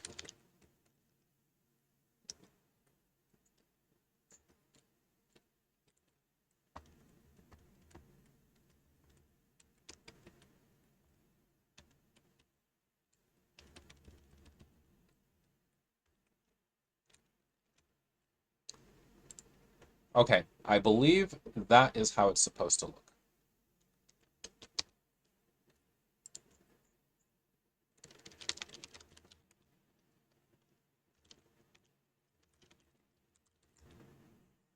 Okay.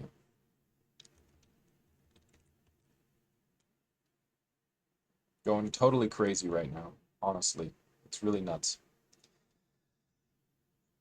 Okay.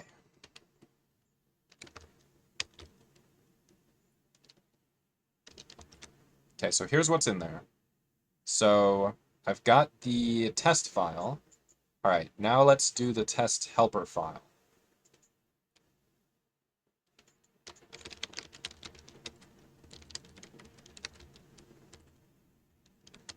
So this one, the intention with this one is it should be exactly the same in every exercise.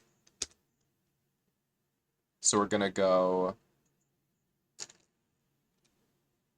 shoot, no, hold on. That's not quite gonna work. So no, I guess it's not exactly the same in every exercise, but the difference should be small.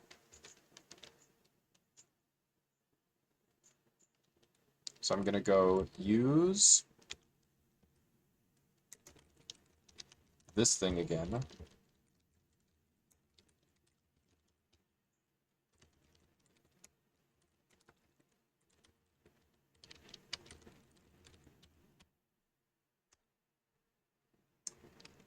Okay, so we'll start with that.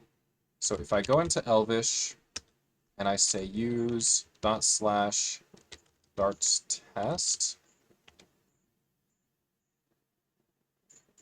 so we can't do that. So the test, the darts.test, I guess, is going to have to be dash.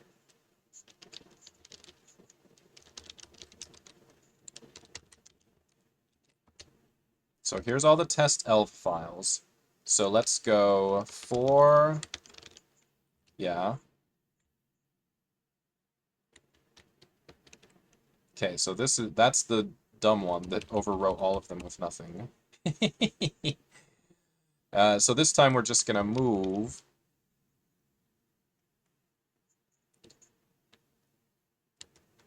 $E to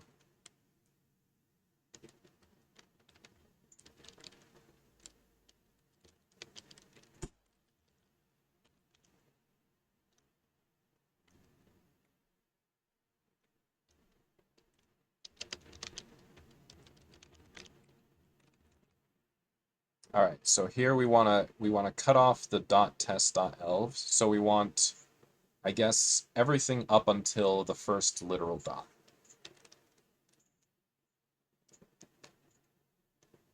So from the start of the string, everything that is not a literal dot.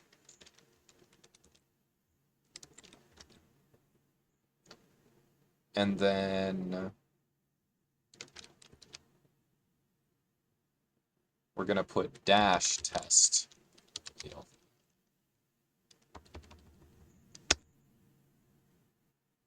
Okay. So now they're all gone. And if we change it to a dash, then there they are. Okay.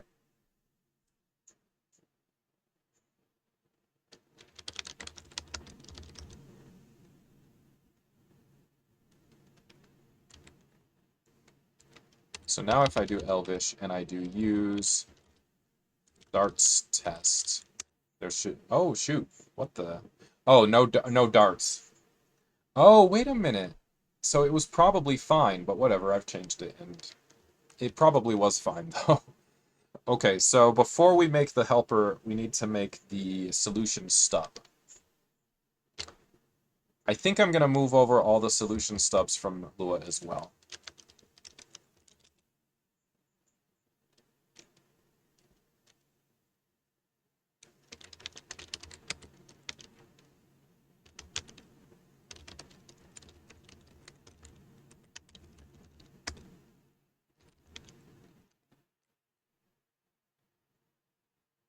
That one might be a little trickier, but let's take a look. So, underscore spec Lua. Okay, fair enough. But now, okay, so dir name is going to be the same. But here, instead of copying E,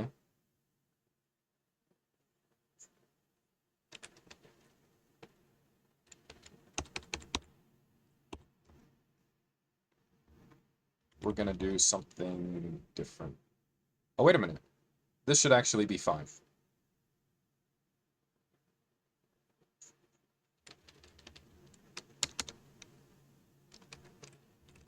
So it's going to be dot, dot, dot, dot, dot, dot, Lua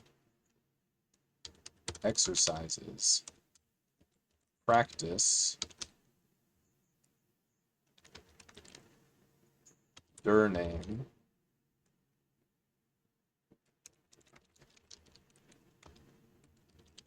dir name, Lua. I think that's it, right?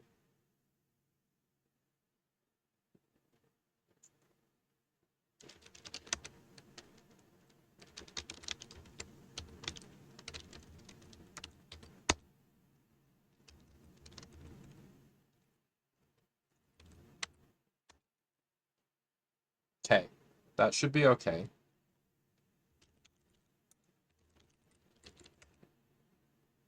Oh, let's go back into darts.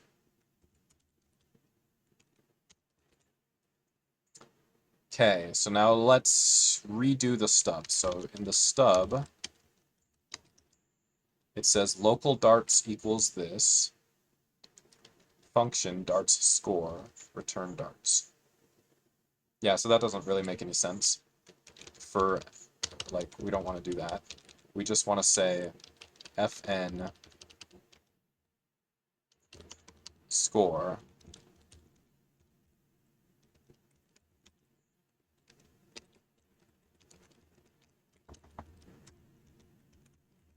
Isn't that cute?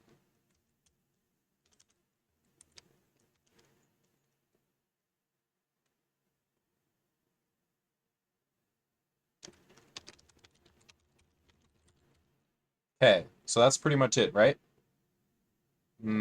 That's adorable, in my opinion.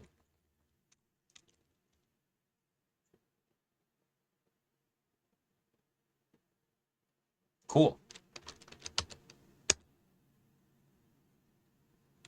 Okay, so now in the darts test, we're going to use darts. Yeah, that looks right to me. My goodness gracious. Okay. So now let's try Elvish. Use darts dash test. Okay, so now we're good. So now if we put darts test tests. Oh, not found. Oh, was it get tests?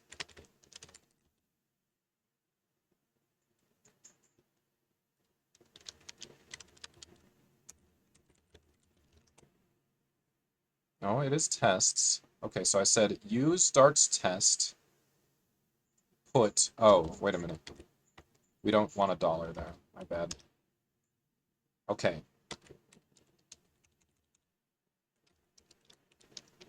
Var tests equals. So how many are in there? 13.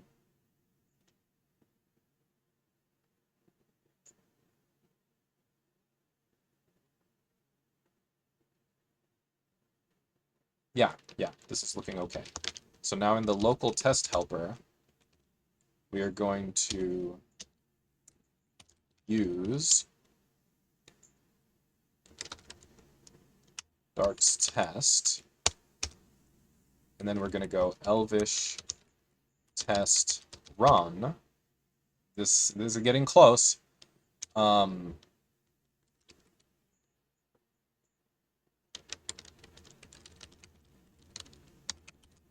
Oh, I think that's it.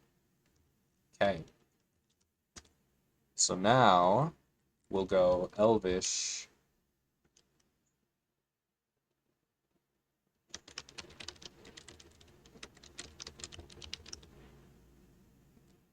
okay. Set style equal wait.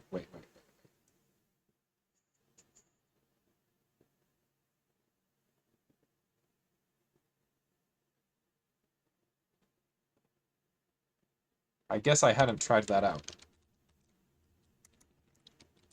Var style equals blue. Set style equals red bold. So if I hook them together, so now we got to go back to the Elvish test here.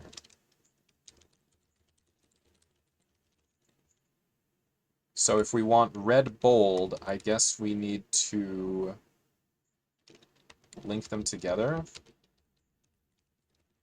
And then here, I guess we need to explode it. I don't know. So if I go in Elvish now and say use,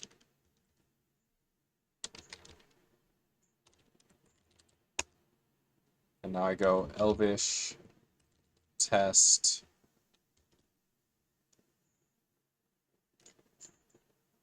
style. Oh, hold on.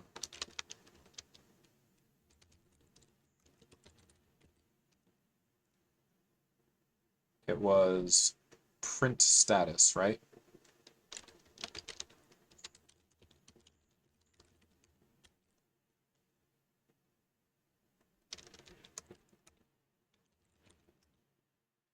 Okay.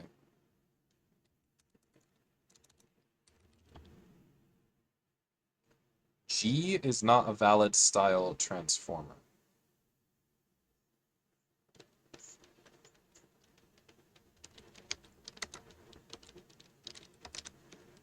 So they're going to have to be lists regardless. Which honestly makes a lot more sense. I was just trying to half bake it. All right, it is about time. So once I get this committed, I'm going to log off for 30 minutes and come right back. 30 minutes.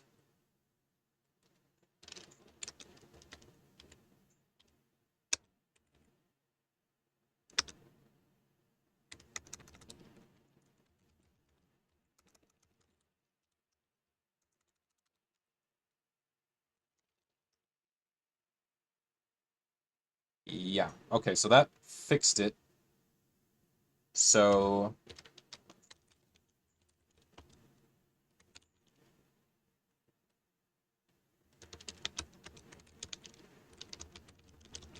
fix broken error status style.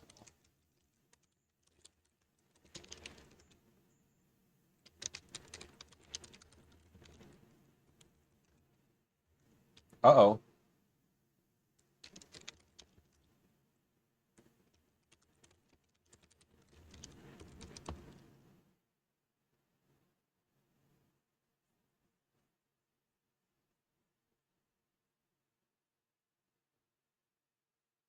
Oh, really?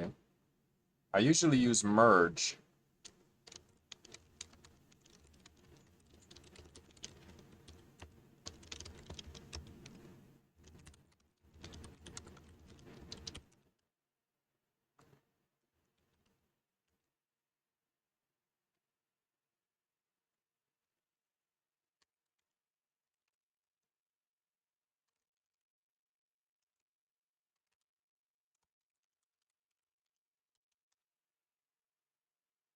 Okay, so now over here, no, not there. Now over here, I'm gonna go use EPM upgrade. Okay.